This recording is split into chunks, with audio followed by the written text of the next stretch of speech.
AP51 piano का P. इस वक्त रोहन एक बीथोवन की कंपोज की हुई धुन टू एलिस बजा रहा था। भले ही रोहन कोहली उसे बजाने में ज्यादा परफेक्ट नहीं था, लेकिन फिर भी वो धुन सुनने में बहुत ही अच्छी लग रही थी। शनाया ने मन में सोचा, मुझे तो लगा था कि रोहन कोहली पियानो का बहाना बनाकर मेरा दिल जीतना चाहता था और ये सब सिर्फ मुझे इम्प्रेस करने के लिए या फिर आहान को नीचा दिखाने के लिए होगा, मगर मानना पड़ेगा कि रोहन सच में बहुत अच्छा पियानो बजा लेता है। जैसे ही रोहन कोहली का परफॉर्मेंस खत्म हुआ, कमेंट सेक्शन में लोग उसकी तारीफ करने लगे। ओ माय गॉड, हमारा रोहन कोहली तो बड़े बड़े कलाकारों को ऐसे हरा सकता है। क्या सबने देख लिया कि मेरा रोहन कितना परफेक्ट है? किसी ने कमेंट करते हुए लिखा। वैसे तो बहुत लोग थे रोहन की तारीफ करने वाले थे, मगर कुछ कमेंट्स ऐसे भी थे जिनमें आहान को बहुत बुरा भला कहा जा रहा था। उन लोगों ने लिखा, क्या ये परफॉर्मेंस देखने के बाद भी उस निकम्मे आहान में यहाँ रुकने की हिम्मत बची हुई है? बेशर्म कहीं का। इस पर रिप्लाई करते हुए किसी और ने कहा, अगर मैं आहान की जगह होता तो कब का अपना मुंह छुपाकर भाग गया होता। उन सब ने आहान के बारे में ऐसी राय बना ली थी कि वो कुछ करे या ना करे, सब आहान से नाखुशी होते थे। किसी ने तो ये तक कह दिया कि अब तो कोई पागल भी समझ जाएगा कि आहान रोहन कोहली के नाखून के मैल के बराबर भी नहीं है। रोहन भले ही इन सारे कमेंट्स को पढ़ नहीं रहा था, मगर वो इतना तो जानता ही था कि उसके परफॉर्मेंस के बाद सिर्फ लाइव स्ट्रीम देख रहे लोग ही नहीं, खुद शनाया भी इम्प्रेस हो गई होगी। इसलिए रोहन काफी खुश था। मिस शनाया, आपको मेरी बजाई हुई ये धुन पसंद आई? क्या आपको इसमें कोई भी गलती नजर आई? शनाया अब क्या कह सकती थी। ऑफ कोर्स रोहन ने बहुत अच्छे से ये धुन बजाई थी। शनाया खुद इतना अच्छा नहीं बजा पाती। रोहन जानता था कि शनाया ही नहीं, वहां मौजूद हर कोई उसकी तारीफ ही करने वाला था। इसलिए जानबूझकर उसने शनाया से ये सवाल किया था। शनाया भी रोहन की तारीफ में कुछ कहने ही वाली थी कि उससे पहले कुछ हुआ। अगले ही पल एक आवाज आई, इस धुन को बजाने में बहुत सारी गलतियां हुई है।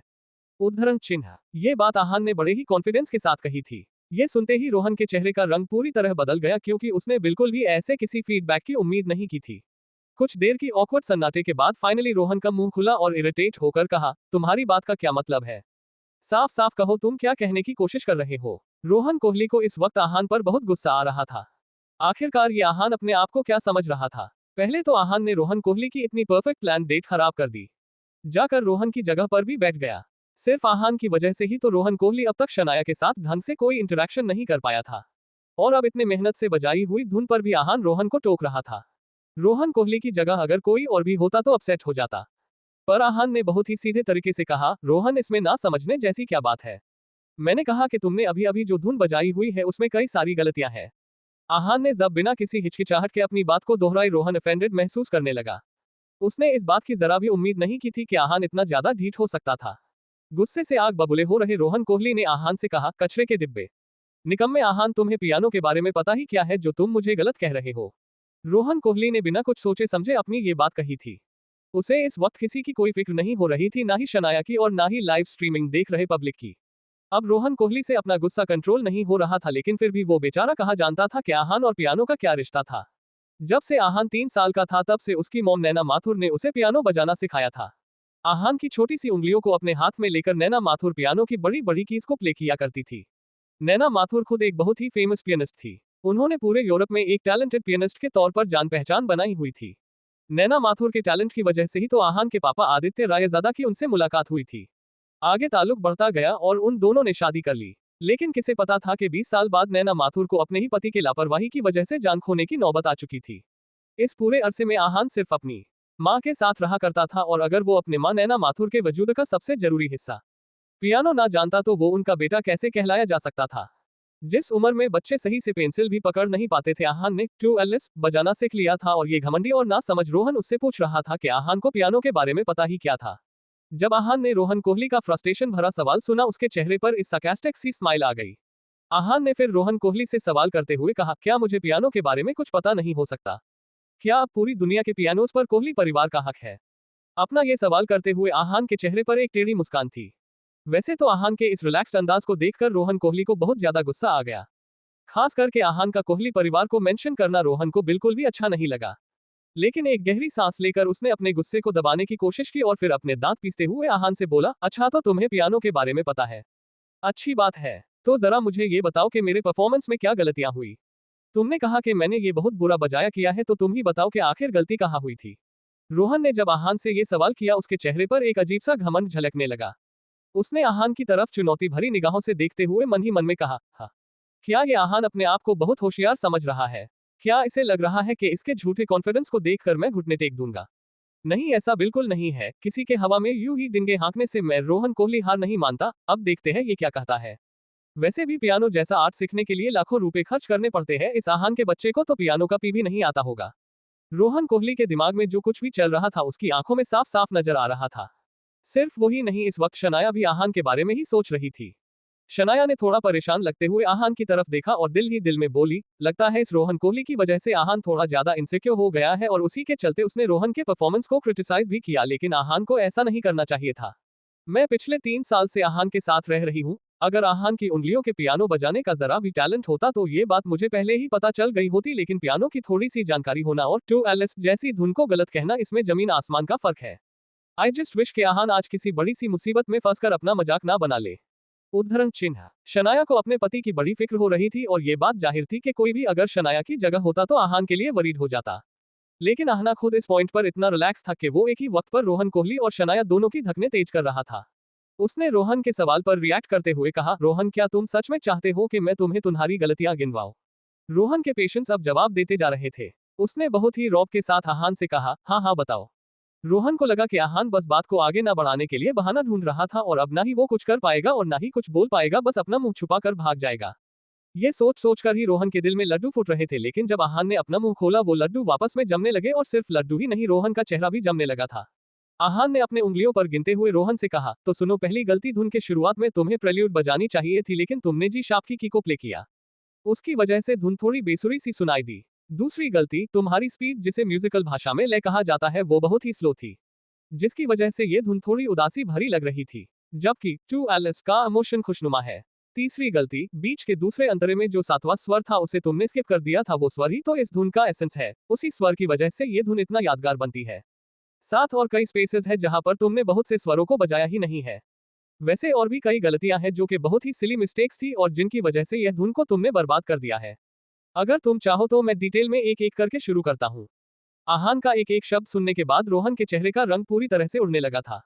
उसे इस बात की जरा भी उम्मीद नहीं थी कि आहान जैसे मिडिल क्लास चीप लड़के को पियानो का इतना गहरा नॉलेज होगा।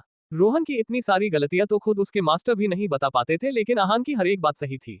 वो कोई गलती बनाकर पेश नहीं कर रहा था। इनमें से कुछ गलतियां रोहन जानबूझकर करता था क्योंकि ये धुन बहुत फास्ट थी और रोहन अपनी उंगलियों को ना थकाने के इरादे से उन कीज को जानबूझकर स्किप कर देता था। उसे लगा था कि कोई भी इसे समझ नहीं पाएगा। आहान का मुंह तो किसी मशीन गन की तरह चलते ही जा रहा और हर शब्द के साथ आहान पर निशाना साधते हुए अटैक कर रहा था। आहान अभी भी पूरी मीडिया और शनाया के सामने रोहन को उसकी गलतियां गिनवा रहा था। अब रोहन के माथे पर ठंडे पसीने की परत आ गई थी। उसने कभी भी इस बात की उम्मीद नहीं की थी कि नसीब और मारपीट के अलावा भी आहान बाकी कई सारी चीजों में माहिर होगा। जब रोहन इसी सदमे में था, आहान ने उससे सवाल करते हुए कहा, रोहन क्या तुम चाहते हो कि मैं आगे कंटिन्यू करूं? जैसे ही रोहन ने आहान का किया हुआ ये सवाल सुना, वो अपने होश में वापस लौटा। उसने हैरानी भरे अंदाज में आहान से सवाल करते हुए कहा, तुम्हें ये सब कैसे पता चला? अगर रोहन की जगह कोई दूसरा स्मार्ट बंदा होता तो लाइव स्ट्रीमिंग कर रही मीडिया के सामने अपनी गलती एक्सेप्ट ना करता, लेकिन इस पॉइंट पर रोहन का दिमाग काम ही कहा कर रहा था। आहान ने रोहन के सवाल का जवाब देते हुए कहा, तुम्हारी गलतियां ही इतनी सारी थी कि मैं चाहकर भी नजरअंदाज नहीं कर पाया। वैसे पियानो बजाने में तुम बहुत ही बुरे हो रोहन, तुम्हें और ज्यादा प्रैक्टिस की जरूरत है। उद्धरण चिन्ह। आहान की बात सुनकर रोहन की बोलती ही बंद हो गई। उसने मुंह बनाकर आहान की बात को दोहराते हुए कहा, क्या मुझे और ज्यादा प्रैक्टिस की जरूरत है? जब आहान की रोहन के साथ अपनी ही एक तरफा बहस चल रही थी, शनाया की आंखें खुली की खुली रह गई। उसने मन ही मन में सावला करते हुए कहा, क्या मैं कोई सपना देख रही हूँ? ये आहान ही है ना, या फिर कोई और? आगे इस लाइव डेट में क्या क्या होने वाला था? क्या रोहन अब हार मानने वाला था या फिर आहान उसे हराने के लिए और भी कुछ करने वाला था? CH52 प्यार का इजहार। रोहन अपनी उंगलियों को ना थकाने के इरादे से उन कीज को जानबूझकर स्किप कर देता था। उसे लगा था कि कोई भी इसे समझ नहीं पाएगा, लेकिन आहान का मुंह तो किसी मशीन गन की तरह चलते ही जा रहा और हर शब्द के साथ आहान निशाना साधते हुए अटैक कर रहा था। आहान अभी भी पूरी मीडिया और शनाया के सामने रोहन को उसकी गलतियां गिनवा रहा था। अब रोहन के माथे पर ठंडे पसीने की परत आ गई थी। उसने कभी भी इस बात की उम्मीद नहीं की थी कि नसीब और मारपीट के अलावा भी आहान बाकी कई सारी चीजों में माहिर होगा। जब रोहन इसी सदमे में था, आहान ने उससे सवाल करते हुए कहा, रोहन क्या तुम चाहते हो कि मैं आगे कंटिन्यू करूं?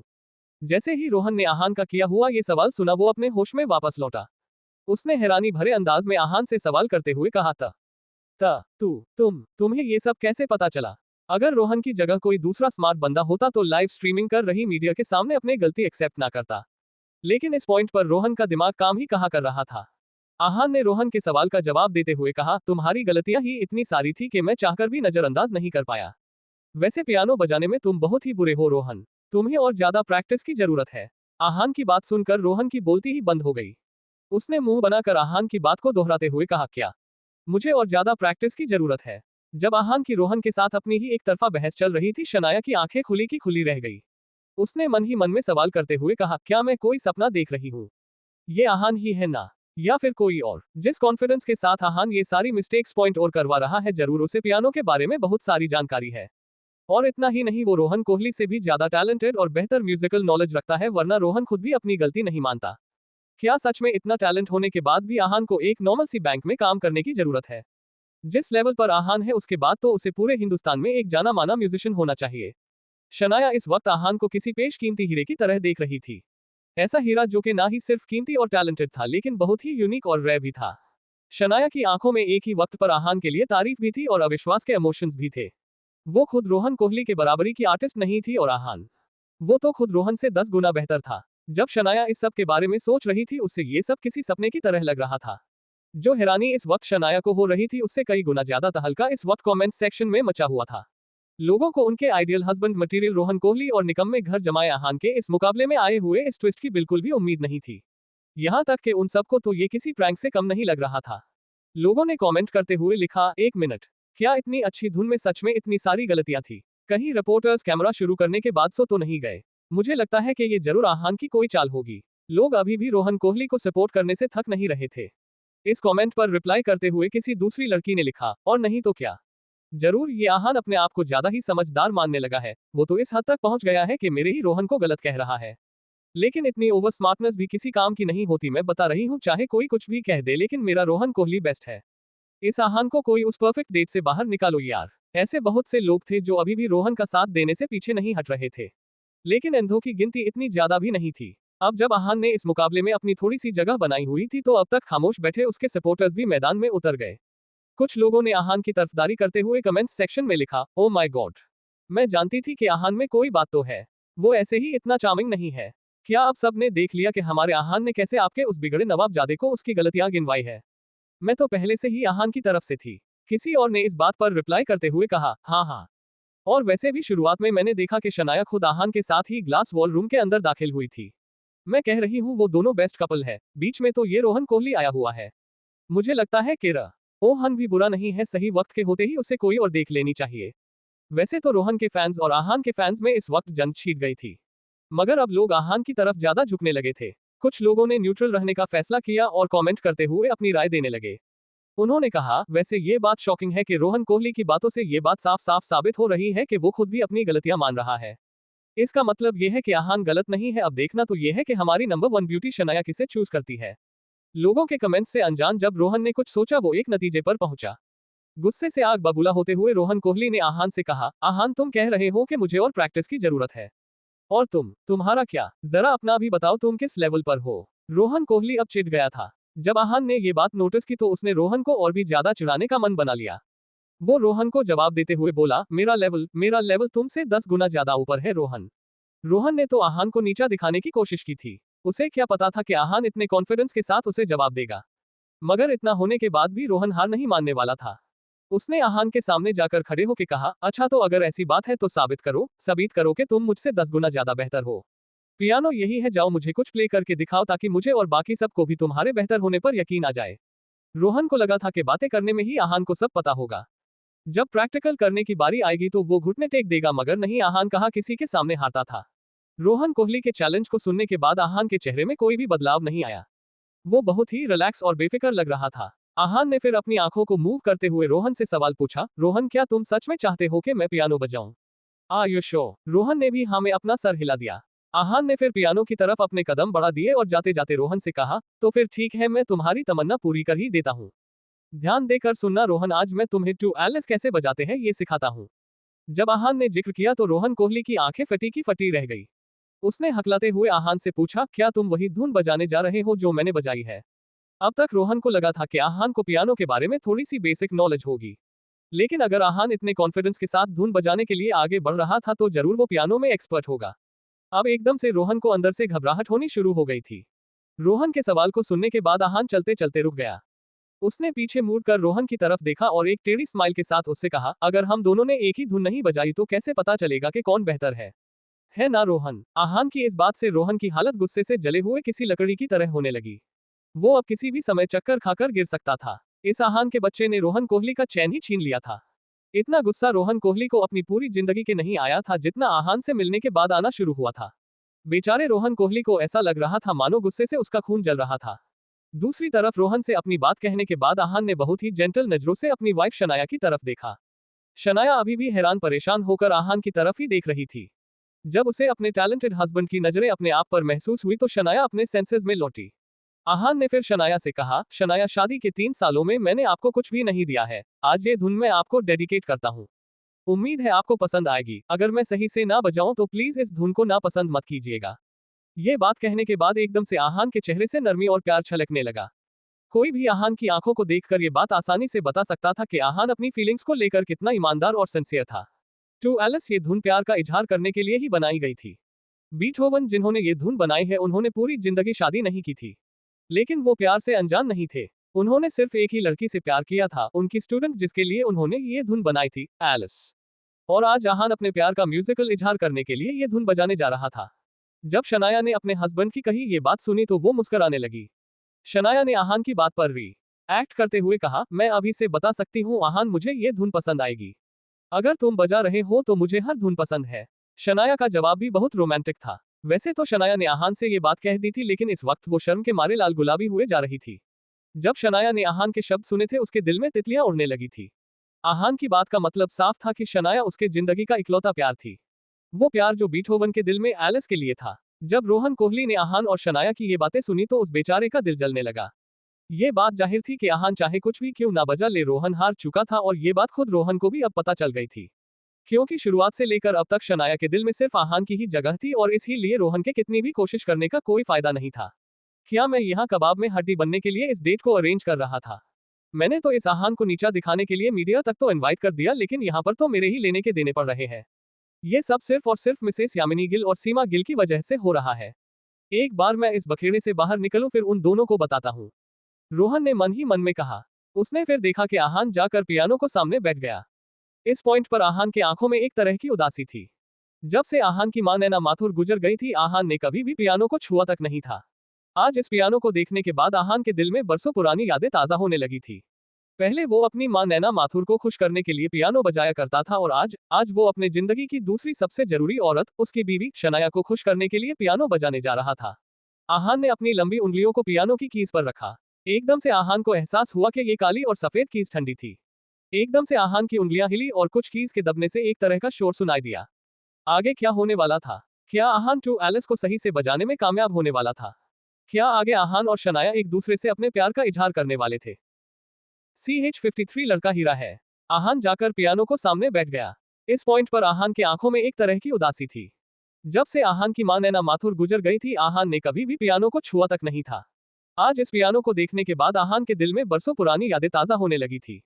पहले वो अपनी मां नैना माथुर को खुश करने के लिए पियानो बजाया करता था और आज वो अपने जिंदगी की दूसरी सबसे जरूरी औरत, उसकी बीवी शनाया को खुश करने के लिए पियानो बजाने जा रहा था। आहान ने अपनी लंबी उंगलियों को पियानो की कीज पर रखा। एकदम से उसकी उंगलियां हिली और कुछ कीज के दबने से एक तरह का आवाज सुनाई दिया। इस पॉइंट पर रोहन ने कुछ भी रिएक्ट नहीं किया। जाहिर सी बात थी कि थोड़ी सी आवाज की वजह से कोई भी इस नतीजे पर नहीं पहुंच सकता था कि आहान को पियानो बजाना नहीं आता था, और वैसे भी रोहन कोहली इस बात को पहले से ही समझ गया था कि आहान की जीत तभी हो गई थी जब शनाया ने उसका साथ दिया था, लेकिन सभी रोहन की तरह नहीं सोच रहे थे। लाइव स्ट्रीम की वजह से जो भी ऑडियंस इस डेट को देख रहे थे उन्हें अभी भी रोहन कोहली के जीतने की उम्मीद थी। लोगों ने कमेंट सेक्शन में लिखा, मैं तो पहले से ही जानता था ये निकम्मा आहान पियानो के बारे में पता होने का दिखावा कर रहा है। वो तो बस रोहन को नीचा दिखाने की कोशिश कर रहा था। किसी और ने आहान की बुराई करते हुए लिखा, ये कचरे का डिब्बा सफिस्टिकेटेड लोगों के साथ उठना बैठना तो कर सकता है लेकिन खुद कभी भी शनाया और रोहन कोहली की बराबरी नहीं कर सकता। तो किसी और ने कमेंट करते हुए लिखा, वैसे तो मुझे इस कचरे के डिब्बे आहान से कुछ ज्यादा उम्मीदें नहीं है, देखते हैं कि अब ये क्या करने वाला है। लोगों के कमेंट से अनजान आहान ने अपनी उंगलियां हिलाना शुरू किया। धुन की शुरुआत में किसी को भी कुछ खास नहीं महसूस हुआ, मगर जैसे जैसे एक एक नोट के साथ धुन आगे बढ़ने लगी सभी के कान और दिमाग सुन्न हो गए। इतने खूबसूरत सुरों को सुनते हुए किसी को भी इस बात का यकीन ही नहीं हो रहा था कि इस दुनिया में इतना सुंदर भी कुछ हो सकता था। एकदम से रोहन कोहली के चेहरे का रंग पूरी तरह से बदल गया। वो पियानो के बारे में डिटेल में जानता था। भले ही रोहन खुद गलतियां कर चुका था मगर वो ये बात आंखें बंद करके भी बता सकता था कि आहान के पियानो स्किल्स किसी एक्सपर्ट से कम नहीं थी। आहान इस धुन को जिस तरह बजा रहा था उसकी रिदम परफेक्ट थी। आहान के इस कुछ सेकंड्स के परफॉर्मेंस ने ही रोहन कोहली जैसे 10 लोगों को ऐसे ही धूल चटा दी थी। इस वक्त जितनी हैरानी रोहन कोहली के चेहरे पर झलक रही थी, उससे कई गुना ज्यादा शॉक्ड खुद शनाया थी। शनाया ने कभी भी आहान से इतने आर्टिस्टिक होने की उम्मीद नहीं की थी। ये वही धुन थी जो थोड़ी देर पहले रोहन ने शनाया के लिए बजाई थी, मगर अब जो कुछ शनाया सुन रही थी वो सारे सुर म्यूजिकल अंदाज में शनाया से आहान के प्यार का इकरार कर रहे थे। ये धुन सुनने के बाद शनाया के गुलाबी होंठ खुले के खुले रह गए। इस वक्त जो आहान बहुत ही काम अंदाज में पियानो बजा रहा था वो एक अलग ही तरह से ऑरा से शाइन कर रहा था। शनाया इस बात पर यकीन ही नहीं कर पा रही थी कि ये हैंडसम लड़का उसका हस्बैंड था। शनाया और रोहन कोहली की तरह लाइव स्ट्रीमिंग देख रहे लोग पियानो के बारे में कुछ भी नहीं जानते थे, मगर फिर भी वो इस बात को झूठला नहीं पा रहे थे कि जो टू एलिस रोहन ने प्ले किया था उससे जो टू एलिस आहान प्ले कर रहा था वो कई गुना बेहतर था। उन्होंने धीरे धीरे कमेंट्स करना शुरू किया। मुझे तो यकीन ही नहीं हो रहा, ये आहान तो सच में वही धुन बजा रहा है, कहीं ये कोई नाटक तो नहीं है ना, एक लड़के ने कमेंट करते हुए लिखा। अब लोगों के ओपिनियंस बदलने लगे थे, इसलिए जब उस लड़के ने आहान की बुराई करने की कोशिश की तो लोग आहान को डिफेंड करने लगे। किसी लड़की ने इस कमेंट पर रिप्लाई करते हुए लिखा, हाँ, अब तुम ये भी क्यों नहीं कह देते कि पूरा लाइव स्ट्रीम ही नाटक है। पब्लिक डिमांड पर रोहन कोहली, शनाया गिल और आहान यहाँ पर खेल रचा रहे हैं। क्या कोई भी यहाँ कमेंट सेक्शन में अपना मुंह उठाकर चला आता है? यूजलेस। उस लड़की की तरफ ही अब बाकी सब भी आहान को सपोर्ट करने लगे थे। किसी दूसरी लड़की ने एक्साइटमेंट दिखाते हुए कमेंट किया, ओ गॉड, ये कितना रोमांटिक है। आहान ने पियानो बजाना शुरू करने से पहले कहा था कि वो ये परफॉर्मेंस उसकी प्यारी वाइफ शनाया को डेडिकेट कर रहा है और सच में ये धुन कितनी खूबसूरत है। मैं तो आहान और शनाया के रोमांटिक कपल की फैन ही हो गई हूँ। इस सिचुएशन के लिए तो मुझे एक ही लाइन याद आ रही है, love is in the air. किसी और ने लिखा, आहान की बजाई हुई धुन को सुनने के बाद मैं तो एक ही बात कह सकता हूँ, जो कुछ भी रोहन कोहली ने बजाया था वो तो बस एवरेज सा कोई परफॉर्मेंस था, लेकिन आहान वाओ। तो किसी दूसरे ने कमेंट करते हुए लिखा, और नहीं तो क्या, रोहन ने तो सिर्फ टू एलिस को बजाया था, लेकिन आहान वो तो इस धुन को महसूस करा रहा है। लोग अब सच में आहान के फैंस बनते जा रहे थे। किसी ने आहान की तारीफ करते हुए कहा, मैंने फैसला कर लिया है, अब से तो मैं आहान का ही साथ देने वाली हूँ। उसके अंदर कितने सारे हिडन टैलेंट्स है। अब जब बाकी सब भी आहान की तरफ से कमेंट कर रहे थे तो जिन लोगों ने शुरुआत से आहान का साथ दिया हुआ था उन्होंने भी स्टैंड लेना शुरू किया। एक लड़की जो पहले से ही आहान की तरफ से थी उसने कमेंट करते हुए कहा, मैं तो पहले से ही जानती थी कि आहाज किसी हिडन जेम से कम नहीं है। वो हमेशा से ही इतनी क्यूट वाइब देता आ रहा था कि मेरा दिल जानता था आहान से बेहतर तो कोई हो ही नहीं सकता। भले ही रोहन कोहली के पास पैसा और पावर है और मैं ये भी मानती हूँ कि रोहन कोहली हैंडसम भी है, लेकिन आहान की तो बात ही कुछ और है। मिस शनाया गिल खूबसूरती और स्मार्टनेस में किसी से काम नहीं है और इसीलिए शादीशुदा जोड़ा आहान और शनाया ही बेस्ट है। उस लड़की के इस कमेंट पर बहुत सारे लाइक्स आ रहे थे। तभी एक और कमेंट ने कमेंट सेक्शन में तहलका मचा दिया। एक लड़के ने लिखा, हाँ, सब अब मान रहे हैं कि मिस शनाया और आहान ही एक दूसरे के लिए परफेक्ट है, लेकिन क्या किसी ने आहान का प्ले किया हुआ टू एलिस रिकॉर्ड करके रखा है? ये सुनकर तो मैं इस धुन का दीवाना हो गया हूँ, खास करके जिस तरह आहान ने बजाया है। उस कमेंट के बाद कई सारे व्यूअर मीडिया कंपनी से इस बात की रिक्वेस्ट करने लगे कि आहान का ये स्पेशल वीडियो को रिलीज कर दे। इस मीडिया कंपनी को भी भर भर के प्रॉफिट मिल रहा था। आज तक उन्होंने कई सारे इवेंट्स की लाइव स्ट्रीमिंग की थी, मगर जो रिस्पॉन्स शनाया गिल की इस रोमांटिक डेट को मिल रहा था अब तक वो किसी लाइव स्ट्रीम को नहीं मिला था। ये एक परफेक्ट डेट थी। भले ही लोग शुरुआत से लेकर अब तक कंफ्यूज थे कि शनाया आखिरकार किसके साथ डेट पर आई थी, उसका टैलेंटेड हस्बैंड आहान या फिर उसका अमीर आशिक रोहन कोहली, मगर फिर भी ये डेट लोगों को बहुत पसंद आ रही थी। उसी लाइव स्ट्रीमिंग को अपने घर से देख रही मिसेस यामिनी गिल और सीमा बुआ जी के होश उड़े हुए थे। उन्हें समझ नहीं आ रहा था कि ये सब क्या हो रहा था। सीमा बुआ जी ने अपने सर पर हाथ रखते हुए कहा, यामिनी भाभी, ये सब क्या हो रहा है? पहले मुझे लगा कि वो कचरे का डिब्बा ग्लास वॉल रूम में जाकर शनाया और रोहन की डेट को खराब नहीं कर पाएगा बल्कि खुद ही बेइज्जत होकर वापस लौटेगा, लेकिन ये तो कुछ और ही हो गया। इस पॉइंट पर जितना टेंशन सीमा बुआ जी के सर पर नहीं था, उससे कई गुना ज्यादा टेंशन मिसेस यामिनी गिल को हो रहा था। उन्होंने अपनी ननंद की बात पर हामी भरते हुए कहा, और नहीं तो क्या, ये आहान पियानो बजाना कब सीख गया? कहीं उसे हमारे प्लान का पहले से पता तो नहीं चल गया होगा। शायद इसी वजह से उसने पियानो पर वो धुन बजानी सीख ली होगी। सीमा बुआ जी ने लाइव स्ट्रीमिंग की तरफ देखकर कहा, यामिनी भाभी, अब इस सब से क्या फर्क पड़ रहा है? सत्यानाश तो हो गया है। हम भी कुछ नहीं कर सकते, बस उम्मीद है कि ऊपर वाला आपकी बेवकूफ लड़की को थोड़ी अक्ल दे दे ताकि इतना होने के बाद भी वो उस आहान को छोड़कर रोहन कोहली से शादी कर ले। अगर ऐसा हुआ तो सिर्फ शनाया की ही नहीं, हमारी भी जिंदगी सुधर जाएगी। मिसेस यामिनी गिल भी क्या कर सकती थी? उन्होंने चुपचाप अपने हाथ जोड़ लिए और ऊपर देखकर भगवान से प्रार्थना करने लगी। कुछ देर तक अपने ही ख्यालों में खोने के बाद अचानक से मिसेस यामिनी गिल के दिमाग में एक बात आई, जिसे सोचकर उनके चेहरे का रंग पूरी तरह से उड़ गया। मिसेस यामिनी गिल ने घबराते हुए मन ही मन में कहा, मेरी बात मानकर शनाया रोहन कोहली से मिलने चली तो गई थी। कहीं सब कुछ रोहन कोहली के मन में मुताबिक नहीं हुआ, इसका गुस्सा वो मुझ पर ना निकाले, वरना 50 करोड़ तो चले ही जाएंगे। ऊपर से जो कंट्रैक्ट रोहन कोहली के हाथों में है उसके चलते वो लड़का मुझे जिंदगी भर जेल में चक्की पीसवाएगा। हे भगवान, मुझे इस मुसीबत से बचा ले। अब मेरी जान सिर्फ और सिर्फ शनाया के हाथों में ही है। बस वो सोच समझ कर अपना फैसला ले ले। ये सब उस निकम्मे आहान की वजह से हो रहा है। अगर मुझे पहले पता होता कि वो निकम्मा घर जमाए मुझे ये दिन दिखाने वाला है तो मैं शेखर से झगड़ा करके, रोके या फिर नाराज हो के ये शादी होने ही ना देती। इस सब के बारे में सोचकर अब पछताने का क्या मतलब है। अब तो मैं बस हाथ जोड़कर दुआ ही मांग सकती हूँ। इन सारे ख्यालों की वजह से मिसेस यामिनी गिल की जान निकली हुई थी। मुसीबत की उस घड़ी में उन्हें हर वो मौका याद आ रहा था जहां पर वो आहान को अपनी और अपनी बेटी की जिंदगी से बाहर निकाल कर फेंक सकती थी, लेकिन अब बहुत देर हो चुकी थी और सब कुछ उनके हाथ से निकल चुका था। मिसेस यामिनी गिल की उन परेशानियों से अनजान आहान ने टू एलिस का दूसरा अंतरा भी बहुत ही आसानी से मगर बहुत ही गहरे इमोशंस के साथ प्ले किया। पियानो बजाने में वो पूरी तरह से खो गया था। देखते ही देखते आखिरी नोट्स आ गए। जैसे ही धुन खत्म हुई ग्लास वॉल रूम में पूरी तरह से सन्नाटा छा गया। आहान ने पूरी जान लगाकर ये धुन पूरी की और अपने बंद की हुई आंखें खोल दी। आहान को अब बहुत हल्का महसूस हो रहा था। अपने दिल के सारे जज्बात उसने टू एलिस की धुन के साथ शनाया तक पहुंचाने की पूरी कोशिश की थी। आहान ने फिर पियानो की कीज से अपनी उंगलियां हटा दी और खड़ा होकर सीधा शनाया के करीब चला गया।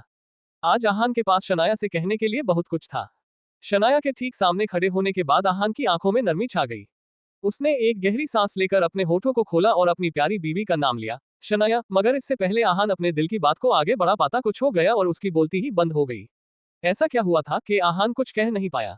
शनाया किसे चुनने वाली थी? क्या अब रोहन कोहली हार मानने वाला था या फिर उसने फिर से कुछ कर दिया था? क्या शनाया की नजरों में आहान की इमेज बदलने वाली थी?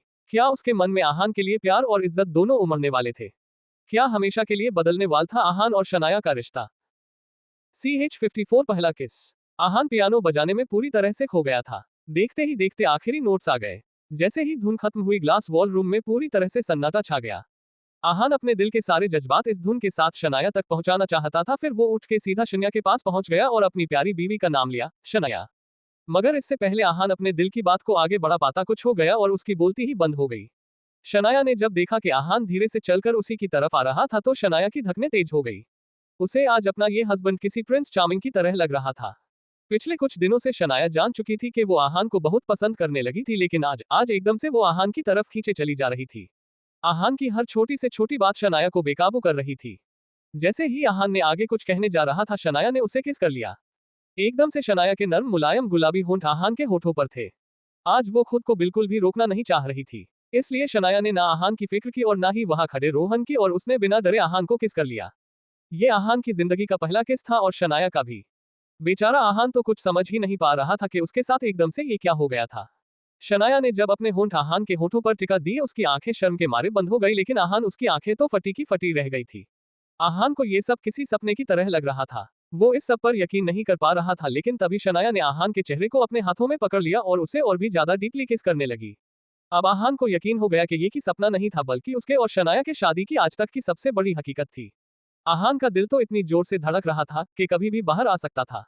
वो शनाया के लाल गुलाबी चेहरे को देखकर टेम्पटेड फील करने लगा और उसने भी शनाया को किस करना शुरू किया। ये सब देख रहा रोहन कोहली दंग रह गया था। उनके चेहरे का तो रंग ही काला पड़ गया था। क्या उसके सामने ये सब सच में हो रहा था? क्या वाकई में उसने इतनी रोमांटिक डेट किसी और किस करते हुए देखने के लिए अरेंज की थी? रोहन कोहली को इस वक्त खुद पर बहुत गुस्सा भी आ रहा था और वो बेचारा ना चाहते हुए अपने आप पर तरस भी खा रहा था। लाइव स्ट्रीमिंग की बात से अनजान आहान और शनाया एक दूसरे को पैशनेटली किस कर रहे थे, लेकिन जो व्यू ये नजारा अपनी स्क्रीन पर देख रहे थे उन्हें एक अलग ही तरह की खुशी और थ्रिल मिल रहा था। लोगों ने ढेर सारे लाइक्स देने के बाद एक एक करके कमेंट्स लिखना शुरू किया। OMG, ये लाइव स्ट्रीम तो मुझे किसी बॉलीवुड फिल्म का फील दे रही है। ड्रामा, एंटरटेनमेंट, म्यूजिक और अब तो रोमांस भी है। इतनी रोमांटिक किस तो मैंने आज तक नहीं देखी है। किसी और ने कमेंट करते हुए लिखा, वाओ, मैं तो पहले से ही जानती थी कि आज सच्चे प्यार की ही जीत होगी। आखिरकार शनाया ने अपना फैसला सुना ही दिया। इस कमेंट पर रिप्लाई करते हुए किसी और ने लिखा, फैसला सुनाया नहीं दिखाया है और वो भी पूरे हाई डेफिनेशन फील के साथ। क्या किसी ने नोटिस किया कि जब शनाया ने एकदम से आहान को किस किया तो आहान कितना शर्मा रहा था? मेरा शय आहान, शादी के 3 साल बाद भी ये दोनों इतने क्यूटली ब्लश करते हैं कि ऐसा लगता है कि दोनों पहली बार किस कर रहे हो। अब आहान और शनाया के फैंस को कहा पता था कि ये सच में उन दोनों की जिंदगी की पहली किस थी। इस ड्रीमी और रोमांटिक किस के चर्चे से तो पूरा कमेंट सेक्शन भरा हुआ था। जहां बहुत लोगों को अपनी लव स्टोरी याद आने लगी, वही एक कमेंट एक बहुत हाई पते की बात सामने रखी। अब शिमला दिल्ली के निकम्मे रिपोर्टर्स कहा है, उनसे कहो कि इस किस की खबर को अपने न्यूज़पेपर में पब्लिश करे। किसी झूठी न्यूज से ज्यादा व्यूज मिलेंगे। कुछ पैसों के लिए उन लोगों ने आहान और शनाया जैसे हैप्पीली मैरिड कपल की शादी तोड़ने की कोशिश की है। मैं तो कहती हूँ कि हम सबको शिमला डेली जैसे बकवास न्यूज़पेपर को बैन कर देना चाहिए। उस लड़की के लिखे हुए इस कमेंट को ढेर सारे लाइक्स और रिप्लाईज मिल रहे थे। कमेंट्स का ये सिलसिला तो चलते ही रहने वाला था, मगर इस वक्त मिसेस यामिनी गिल और सीमा बुआ जी के चेहरे पर 12 बजे हुए थे। वो दोनों की दोनों किसी भी वक्त चक्कर खाकर गिरने वाली थी। खास करके मिसेस यामिनी गिल अपनी बेटी की इस बेवकूफी भरी हरकत को देखकर उनके होश ही उड़ गए थे। मिसेस यामिनी गिल ने पैनिक करते हुए कहा, उफ शनाया उफ, ये तुमने क्या कर दिया? तुमने तो खुद ही अपनी मॉम को बर्बाद कर दिया। रोहन कोहली चला जाता तो मैं उस दक्ष नेगी को बुला लेती, लेकिन नहीं। शनाया की उस हरकत के बाद तो अब कोई भी उससे शादी नहीं करेगा। ये सोचकर कि आहान और शनाया अपनी शादी में खुश है, सारे अच्छे और अमीर रिश्ते खुद भी वापस चले जाएंगे। ये सब क्या हो गया? बिना कुछ किए ही मेरे सारे किए कराए और पानी फैल गया। जब मिसेस यामिनी गिल रो रोकर अपनी किस्मत को किस रही थी, सीमा बुआ जी ने दुखी होकर रोना शुरू कर दिया। अपनी भाभी की बात को बीच में काटते हुए सीमा बुआ जी ने कहा, आपका किया कराया, मेरा किया कराया, और उस पर सिर्फ पानी नहीं फैलाया है, उसे बहा दिया गया है। मेरे प्लान को इस तरह बर्बाद किया गया है कि कुछ भी हो जाए मगर अब कुछ नहीं हो सकता। कुछ भी नहीं हो सकता। मिसेस यामिनी गिल और सीमा बुआ जी ने अब साथ में शोक मनाना शुरू कर दिया। वो दोनों इतनी ज्यादा दुखी थी जितना शायद खुद रोहन कोहली भी नहीं होगा। शनाया ने आहान को किया हुआ ये किस इस वक्त पूरे शिमला में चर्चा का टॉपिक बन गया था। किसी ने यह उम्मीद नहीं की थी कि एक निकम्मा मिडिल क्लास घर जमाई जिसकी इतनी बेइज्जती हो रही थी, वो अपनी बीवी को इतना रोमांटिक किस कर सकता था। उन दोनों की केमिस्ट्री कुछ तो लाजवाब थी। ग्लास वॉल रूम में उस किस के बाद शनाया ने आहान के होंठों से अपने होंठ दूर किए और आहान से नजरें चुराते हुए जमीन की ताकने लगी। एक तो अभी अभी आहान ने शनाया को किस करना शुरू किया था और अपनी आंखें बंद में थी, और अगले ही पल शनाया उससे दूर हो गई। ये आहान के लिए किसी टीजी और फ्लर्टी मोमेंट जैसा था। ऊपर से अब जब आहान ने अपनी आंखें खोल दी थी तो शनाया खुद उससे नजरें चुरा रही थी। वैसे हमेशा बोल्ड और कॉन्फिडेंट रहने वाला आहान आज नर्वस हो रहा था।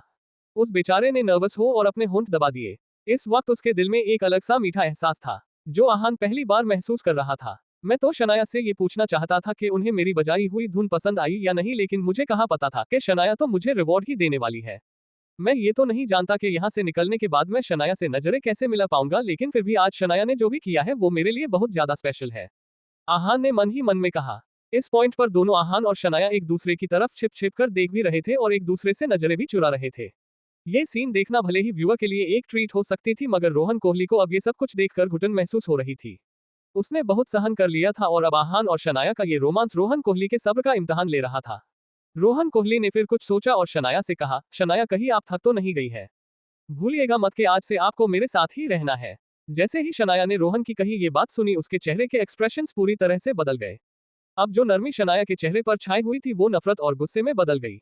रोहन ने अब सारी तमीज छोड़ दी थी और जो मुंह में आगे बके जा रहा था। क्या वो सच में किसी शादीशुदा लड़की से इस तरह बात कर रहा था? शनाया ने अपना गुस्सा दबाने की कोशिश करते हुए रोहन से कहा, मिस्टर रोहन कोहली, मैं नहीं जानती हूँ कि आपके और मेरी मॉम के बीच में क्या अग्रीमेंट हुआ है, लेकिन फिर भी मैं आपको एक बात साफ साफ बता देना चाहती हूँ।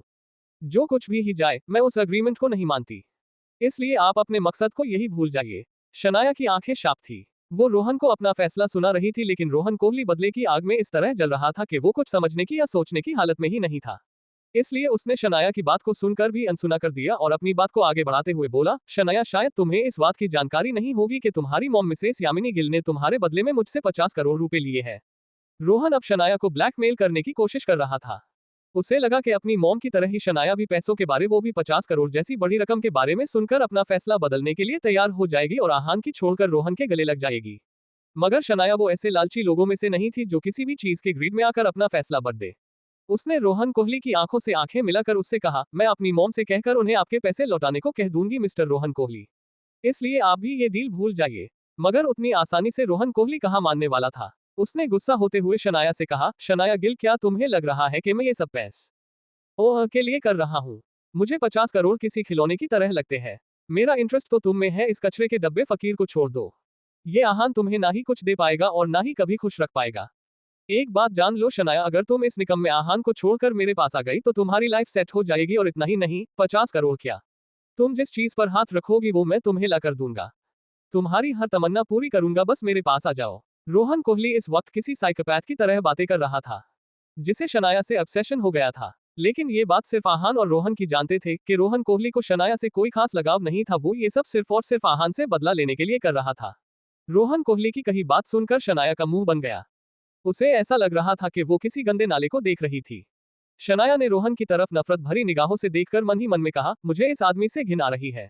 अगर मेरा बस चले तो मैं इसके बाल नोच लूंगी। शनाया इस वक्त गुस्से से उबल रही थी, मगर फिर भी शनाया ने अपने आप को शांत करने की नाकाम कोशिश की और उन्हें दांत पीसते हुए रोहन कोहली से बोली, ऐसा कभी नहीं होगा, मैं मेरे पति को छोड़कर तुम्हारे पास कभी नहीं आऊंगी। मुझे ना ही तुम्हारी जरूरत है और ना ही तुम्हारे पैसों की। शनाया के जवाब से रोहन कोहली की आंखें छोटी हो गई। उसने फिर शनाया की तरफ देखकर एक टेढ़ी मुस्कान के साथ कहा, तो फिर नतीजा भुगतने के लिए तैयार हो जाओ शनाया। रोहन कोहली किस नतीजे की बात कर रहा था? क्या शनाया और आहान मिलकर इस सिचुएशन का सामना कर पाएंगे? आहान अपनी बीवी को इस मुसीबत से कैसे बाहर निकालेगा?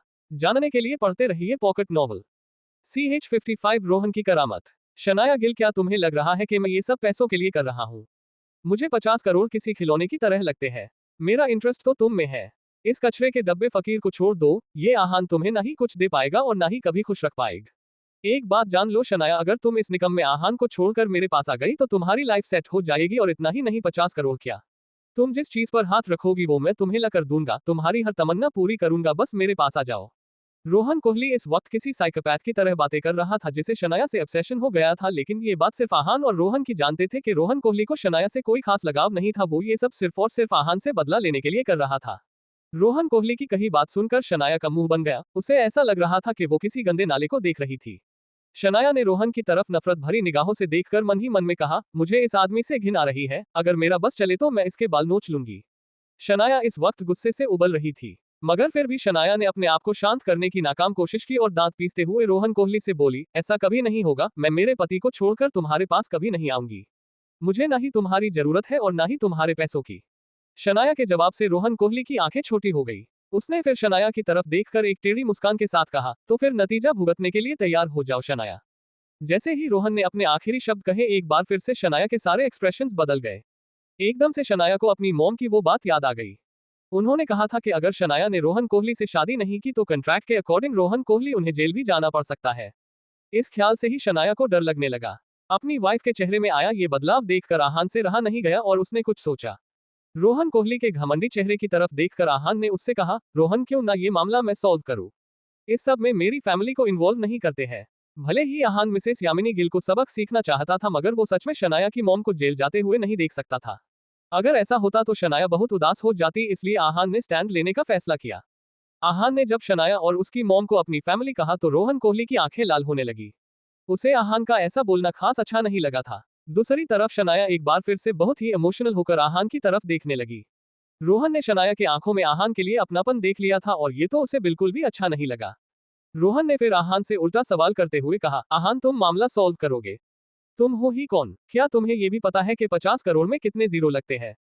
हाँ, आया बड़ा मामला सॉल्व करने। रोहन आहान का मजाक उड़ा रहा था, लेकिन उसकी बात सुनने के बाद भी आहान के चेहरे में कोई बदलाव नहीं आया।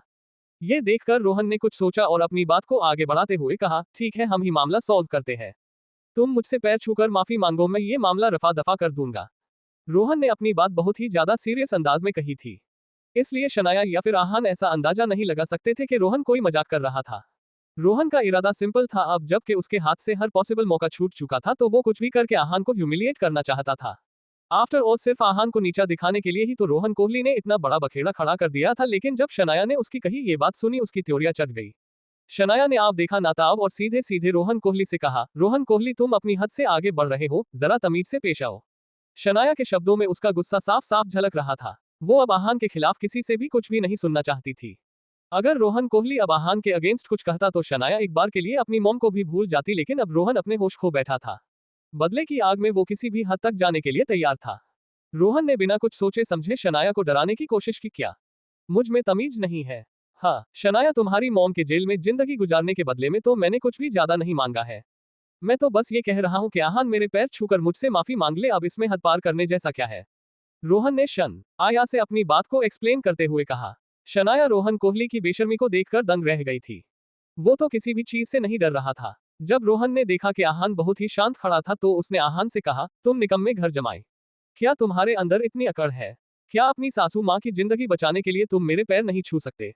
लानत है ऐसे दामाद पर। अब मेरी समझ में आ रहा है कि मिसेस यामिनी गिल पर अपनी ही बेटी को बेचने तक की नौबत क्यों आ गई। उन्होंने सोचा होगा कि शनाया के लिए तुमसे ज्यादा और बुरा कौन ही हो सकता है। अपने आखिरी शब्द कहते हुए रोहन कोहली अकेला ही हंसने लगा, लेकिन ये सब होने के बावजूद भी आहान के चेहरे पर एक हल्की सी स्माइल थी। ये देखकर रोहन कोहली की हंसी गायब हो गई। आहान ने फिर रोहन कोहली से कहा, रोहन क्या तुम्हें याद है कि कुछ दिनों पहले रुपल के घर में मैंने तुम्हें किस तरह सबक सिखाया था। जैसे ही आहान ने रुपल के घर का जिक्र किया, शनाया की आंखें खुली की खुली रह गई। उसे ये बात सुनकर अजीब सा लगा। शनाया ने आहान की कही बात के बारे में सोचते हुए मन ही मन में कहा, क्या रुपल के घर पर, मतलब जब मैं और आहान वहां रहने गए थे तब। लेकिन रोहन कोहली तो मॉम की वजह से हमारी लाइफ में आया है ना। ओह, तो अब मेरी समझ में आ रहा है कि ये सब क्यों हो रहा है।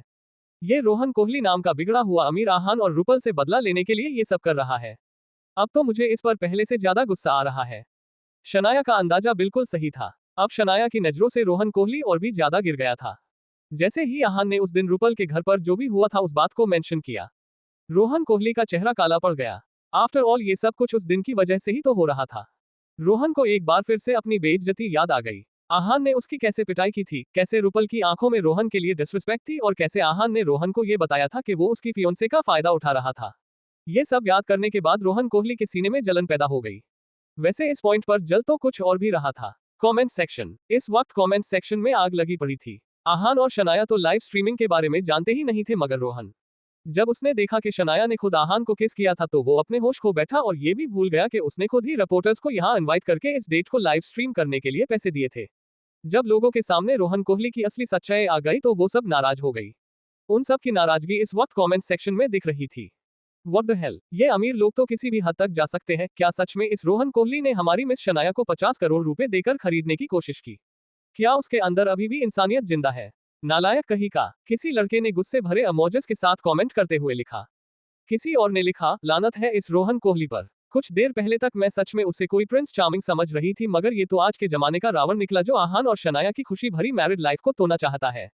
इस कमेंट पर रिप्लाई करते हुए किसी ने लिखा, और नहीं तो क्या, अब तो मैं पूरी तरह से आहान के सपोर्ट में हूँ। वो तो बस अपनी वाइफ को खुश रखने की कोशिश कर रहा है।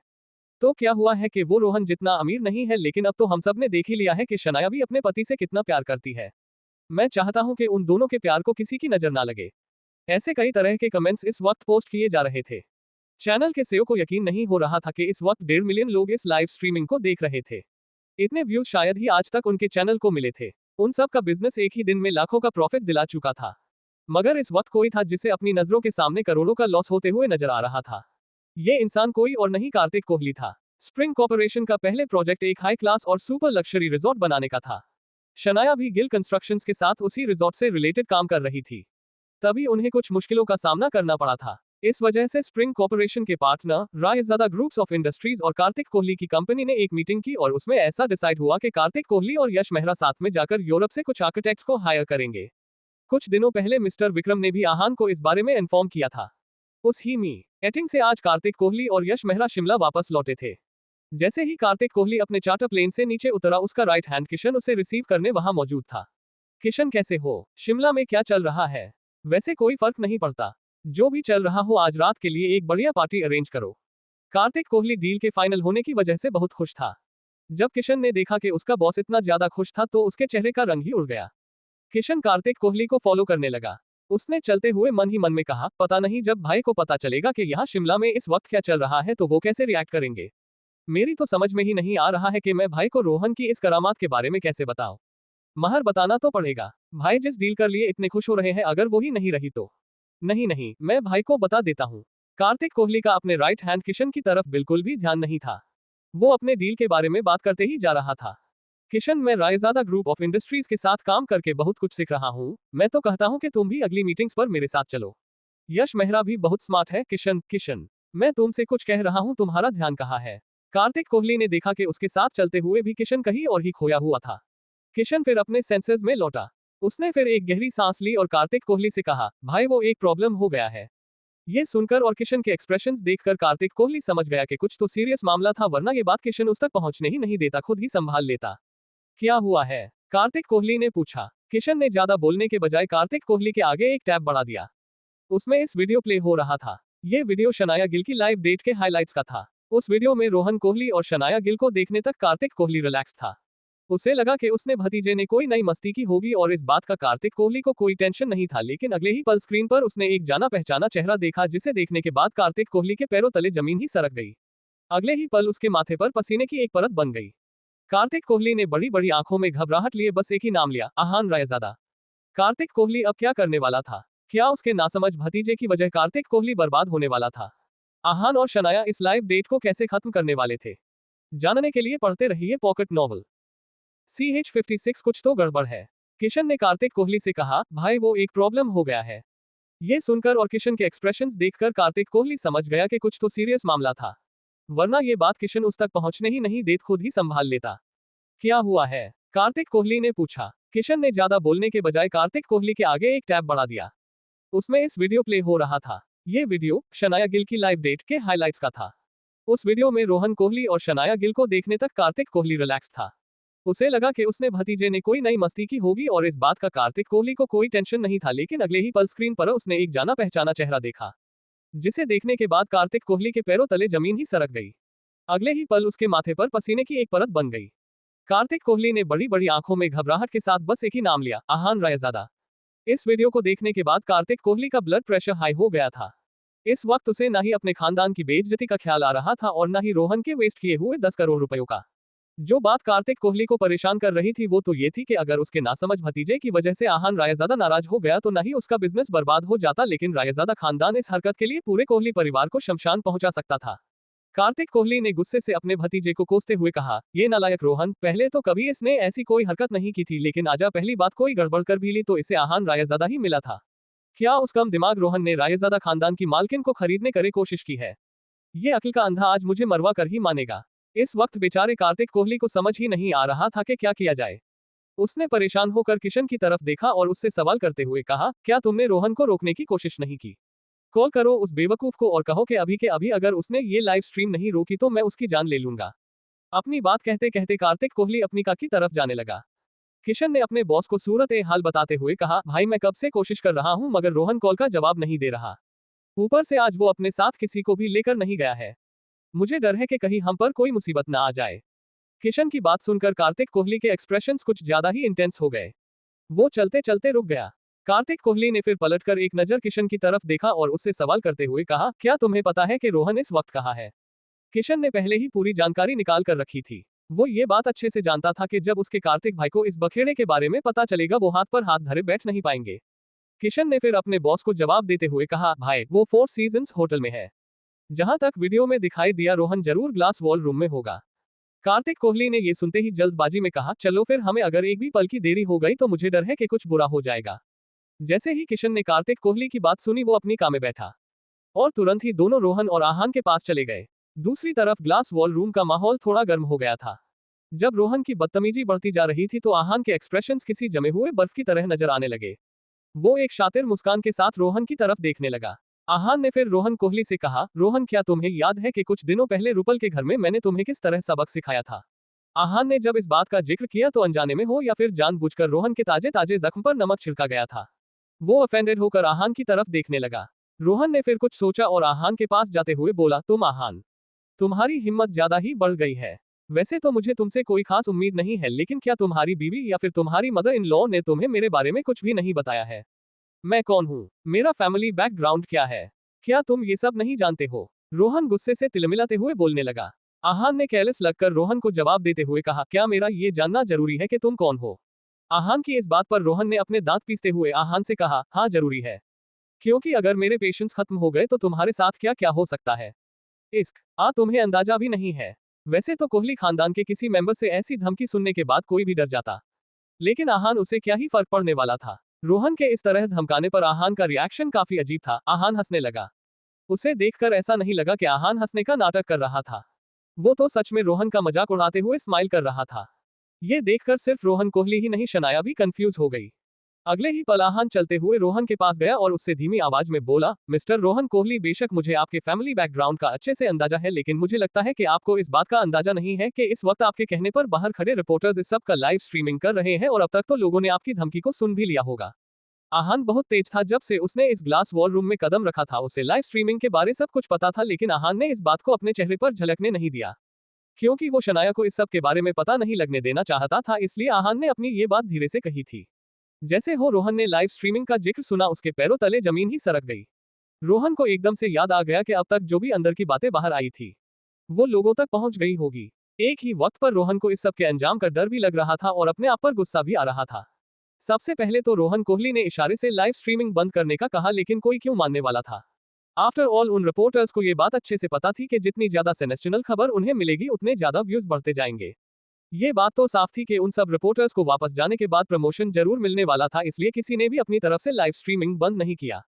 रोहन इतना समझदार तो था कि रिपोर्टर्स का पॉइंट ऑफ व्यू समझ पाता, इसलिए उसने वेटर को पुकारा। रोहन के पुकारने पर वेटर तुरंत अंदर आ गया। रोहन ने उस वेटर से हल्की आवाज में कहा, ग्लास वॉल रूम के पर्दे बंद कर दो, चारों तरफ से बंद करना। किसी को भी अंदर का कुछ ना दिखाई देना चाहिए, ना ही सुनाई देना चाहिए। वेटर ने तुरंत ही रोहन की बात पर हामी भर दी और रिमोट कंट्रोल से सारे पर्दे फैला दिए। अब जबकि लाइव स्ट्रीमिंग करने का कोई रास्ता ही नहीं था, रोहन की सारी घबराहट और झिझक दूर हो गए। उसने आहान से कहा, तुम अपने आप को समझते ही क्या हो? औकात क्या है तुम्हारी? मैं बता रहा हूँ, जितना ज्यादा तुम्हारा ये टशन मेरे सामने नजर आ रहा है ना, उतना ही टशन तब भी दिखाना जब मौत तुम्हारे सामने होगी। रोहन की इन खोखली धमकियों से आहान की कोई फर्क नहीं पड़ रहा था। डर लगना तो दूर की बात है, आहान को ये सब बहुत ही ज्यादा एंटरटेनिंग लग रहा था, लेकिन शनाया के साथ ऐसा नहीं था। वो कोहली खानदान की दूर दूर तक की पहुंच का अच्छे से अंदाजा लगा सकती थी। इसलिए जब रोहन जिंदगी और मौत की बातें करने लगा, शनाया घबरा गई। वो रोहन से कुछ कहने ही वाली थी कि तभी ग्लास वॉलरूम का दरवाजा बाहर से खुला और एक जबरदस्त आवाज ने कहा, तुम्हारी हिम्मत कुछ ज्यादा ही बढ़ने लगी है। लगता है कि अब मुझे ही तुम्हें अच्छा सबक सिखाना पड़ेगा। रोहन के साथ साथ आहान और शनाया ने भी उस तरफ देखा। ये बात किसी और ने नहीं, कार्तिक कोहली ने कही थी। कार्तिक कोहली के साथ उसका राइट हैंड भी खड़ा था। उन दोनों को देखकर शनाया और भी ज्यादा नर्वस हो गई। अरे नहीं, अब तो ये सब कार्तिक कोहली तक पहुंच गया है। नहीं नहीं, मुझे खुद भी माफी मांगकर ये मामला सॉल्व करना होगा। शनाया को अब आहान के जान की फिक्र हो रही थी और रोहन उसके दिल में तो लड्डू फूट रहे थे। वो ये बात अच्छे से जानता था कि उसके कार्तिक चाचू कभी भी उसे हारने नहीं देंगे। अपने चाचू को देखकर रोहन के चेहरे पर खुश उतर आई। उसने कार्तिक कोहली की तरफ देखकर कहा, चाचू आप यहाँ? वैसे ये मैटर खुद ही संभाल लेता, लेकिन अब जब आप यहाँ आ ही गए हैं तो मुझे कोई टेंशन नहीं है। कार्तिक कोहली ने अपने इस नालायक भतीजे की बात को पूरी तरह से अनसुना कर दिया। उसका सारा ध्यान तो सिर्फ और सिर्फ आहान पर था। आहान ने अपने इस नए बिजनेस पार्टनर की आंखों में डर देख लिया था। पूरा मैटर समझने में उसे जरा भी देर नहीं लगी। जरूर कार्तिक कोहली यहाँ अपने बिजनेस खोने के डर से आया होगा। अच्छा है, मैंने सोचा नहीं था कि ये कार्तिक कोहली मुझे इतना सीरियसली लेगा, लेकिन ना ही सिर्फ उसने यूरोप जाकर नई डील संभाली है, साथ ही पर्सनल लेवल पर भी मुझे खुश कर रहा है। आहान ने ये सब सोचते हुए बस एक नजर शनाया की तरफ देखा। वो ये नहीं चाहता था कि उसकी असली पहचान शनाया के सामने आ जाए। इसी वजह से आहान ने कार्तिक कोहली को इस तरह देखा, अंदर की बात अंदर ही रहे। कार्तिक कोहली भी एक होशियार बिजनेसमैन था। अगर आहान के इस छोटे से इशारे को ना समझ पाता तो ये उसकी बेवकूफी होती। उसने फिर अपने नासमझ भतीजे को देखा और उससे गुस्से में कहा, ये बात मैंने तुमसे कही थी रोहन। मुझे लगता है कि सबक सिखाने की जरूरत तुम्हें है। ये सब क्या चल रहा है? क्या अभी भी तुम्हारे अंदर जिंदा रहने की तमन्ना बाकी है या फिर जान खोना चाहते हो? अपने कार्तिक चाचू की कही ये बात सुनते ही रोहन के पैरों तले जमीन सरक गई। ये सब क्या हो रहा था? रोहन ने ऐसी उम्मीद तो नहीं की थी। कहा पूरा गेम खुद रोहन और ही उल्टा पड़ गया था। रोहन ने डर कर हकलाते हुए अपने कार्तिक चाचू से कहा, चाचू आप ये क्या कह रहे हैं? मेरी इस सब में कोई गलती नहीं है, गलती तो इस कमीने की है। जैसे ही रोहन ने अपनी बात खत्म की, अगले ही पल उसके मुंह पर एक जोर का थप्पड़ पड़ा। कार्तिक कोहली की अपनी मजबूरी थी। एक तो उसके भतीजे ने उसके पीठ पीछे इतना बड़ा बखेड़ा खड़ा कर दिया था और इतना होने के बाद भी रोहन को चैन नहीं पड़ रहा था कि वो आहान को गालियां दे रहा था। कार्तिक कोहली को और किसी गलती की गुंजाइश नहीं थी। पहले ही बात बिगड़ गई थी। इसलिए उसने रोहन से कहा, क्या तुम अपने होश में तो हो? तुम्हारी वजह से हमारे पूरे कोहली खानदान का नाम मिट्टी में मिल रहा है। पूरे शहर में हम सब के बारे में उल्टी सीधी बातें की जा रही है और ऊपर से तुम हो के अपनी जबान लड़ाने से बाज नहीं आ रहे हो। किसी लड़की को खरीदना, क्या यही संस्कार दिए हैं हमने तुम्हें? क्या यही दिन देखने के लिए हमने तुम्हें इतना पढ़ाया लिखाया था, ताकि तुम एक दिन हमारा ही नाम बदनाम करो? बेशरम रोहन, मुझे तुमसे इस बात की बिल्कुल भी उम्मीद नहीं थी। रोहन को ऐसा लग रहा था कि वो कोई डरावना सपना देख रहा था। अब तक तो कार्तिक चाचू ने मुझसे यही कहा है कि जो करना है करो, मैं सब संभाल लूंगा। तो वो आज अचानक से उन्हें क्या हो गया है? रोहन ने मन ही मन में कहा। वो बहुत हैरान परेशान हो रहा था और ऐसा ही कुछ रिएक्शन शनाया का भी था। उसने अपने आंखों और कानों पर यकीन ही नहीं हो रहा था। उसने एक एक करके रोहन, कार्तिक कोहली और आहान की तरफ देखा और मन ही मन में बोली, ऐसा नहीं हो सकता, कार्तिक कोहली उन खानदानी लोगों में से नहीं है जो संस्कारों की बात करते हैं। जरूर कोई गड़बड़ है। क्या शनाया को सच का पता लगने वाला था? आगे इस लाइव डेट का क्या अंजाम दिखने वाले थे? आहान इस सिचुएशन को कैसे संभालेगा? जानने के लिए पढ़ते रहिए pocket novel. CH57 double embarrassment. क्या तुम अपने होश में तो हो? तुम्हारी वजह से हमारे पूरे कोहली खानदान का नाम मिट्टी में मिल रहा है। पूरे शहर में हम सब के बारे में उल्टी सीधी बातें की जा रही है और ऊपर से तुम हो के अपनी जबान लड़ाने से बाज नहीं आ रहे हो। किसी लड़की को खरीदना, क्या यही संस्कार दिए हैं हमने तुम्हें? क्या यही दिन देखने के लिए हमने तुम्हें इतना पढ़ाया लिखाया था ताकि तुम एक दिन हमारा ही नाम बदनाम करो? बेशरम। रोहन, मुझे तुमसे इस बात की बिल्कुल भी उम्मीद नहीं थी। कार्तिक कोहली ने अपने भतीजे को खरी खोटी सुनते हुए कहा। बेचारे रोहन को ऐसा लग रहा था कि वो कोई डरावना सपना देख रहा था। अब तक तो कार्तिक चाचू ने मुझसे यही कहा है कि जो करना है करो, मैं सब संभाल लूंगा, तो फिर आज अचानक से उन्हें क्या हो गया है? रोहन ने मन ही मन में कहा। वो बहुत हैरान परेशान हो रहा था और ऐसा ही कुछ रिएक्शन शनाया का भी था। उसने अपने आंखों और कानों पर यकीन ही नहीं हो रहा था। उसने एक एक करके रोहन, कार्तिक कोहली और आहान की तरफ देखा और मन ही मन में बोली, ऐसा नहीं हो सकता। कार्तिक कोहली उन खानदानी लोगों में से नहीं है जो संस्कारों की बात करते हैं, जरूर कोई गड़बड़ है। शनाया को इस सब में कुछ तो फिशी होने का वाइब आ रहा था, लेकिन वो इस वक्त कुछ भी कहने के बारे में सोच भी नहीं रही थी। पहले ही उसे ये जानकर राहत मिल रही थी कि कम से कम कार्तिक कोहली ने अड़ियल होकर शनाया और आहान पर तंज नहीं कसा था। दूसरी तरफ जब आहान ने कार्तिक कोहली की कही बात सुनी तो उसके चेहरे पर एक हल्की सी स्माइल आ गई। आहान को ये बात बहुत ही फनी लग रही थी कि इस मैटर को खत्म करने के लिए कार्तिक कोहली कितना डेस्परेट हो रहा था। कार्तिक कोहली की ये अनएक्सपेक्टेड डांट सुनने के बाद रोहन की बोलती बंद हो गई। कार्तिक कोहली ने ये देखकर एक बार फिर से अपने नासमझ भतीजे को बातें सुनाई। क्या अब मेरा मुंह देखते रहोगे? जल्दी से मिस शनाया और मिस्टर आहान से माफी मांगो, इतनी भी अक्ल नहीं है कि अपनी की हुई गलती सुधारे बेशम।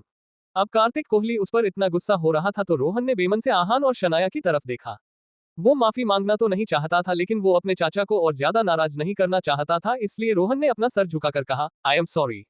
मुझे माफ कर दीजिए, मुझे ये सब नहीं करना चाहिए था। मैं जानता हूं कि मुझसे बहुत बड़ी गलती हुई है, लेकिन उम्मीद है कि आप बड़े दिल से मुझे माफ कर देंगे।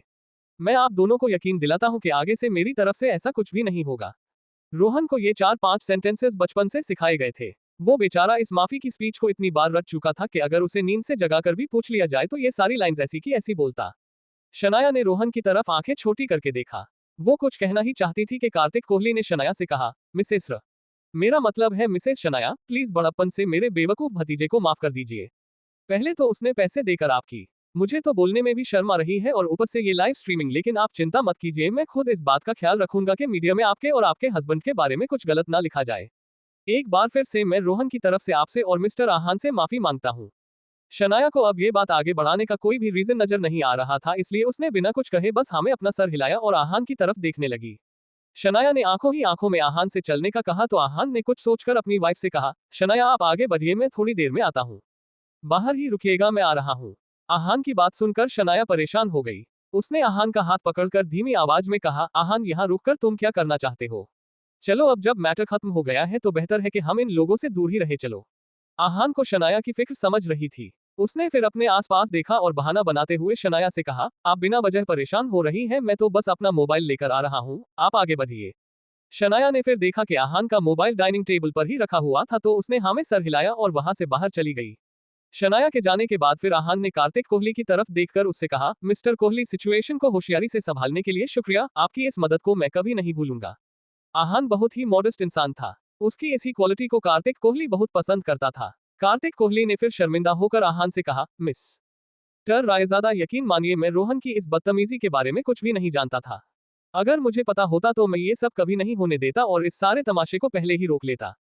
आहान ने फिर कार्तिक कोहली से बेफिक्र होकर कहा, मिस्टर कोहली, आप बिना वजह परेशान हो रहे हैं। एज लॉन्ग एज मेरी वाइफ ठीक है, मुझे इस सब से कोई फर्क नहीं पड़ता। आहान की बात सुनने के बाद कार्तिक कोहली के दिल से एक भारी वजन हल्का हो गया।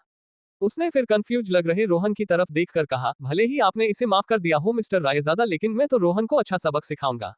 इस पॉइंट पर रोहन के रोंगटे खड़े हो गए।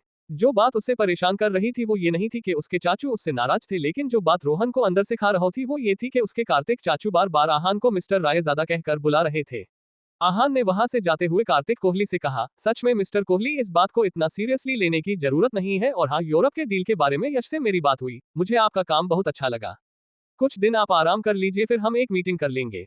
कार्तिक कोहली ने तुरंत इस बात पर हामी भर दी और आहान को दरवाजे तक छोड़ने के लिए बाहर चला गया।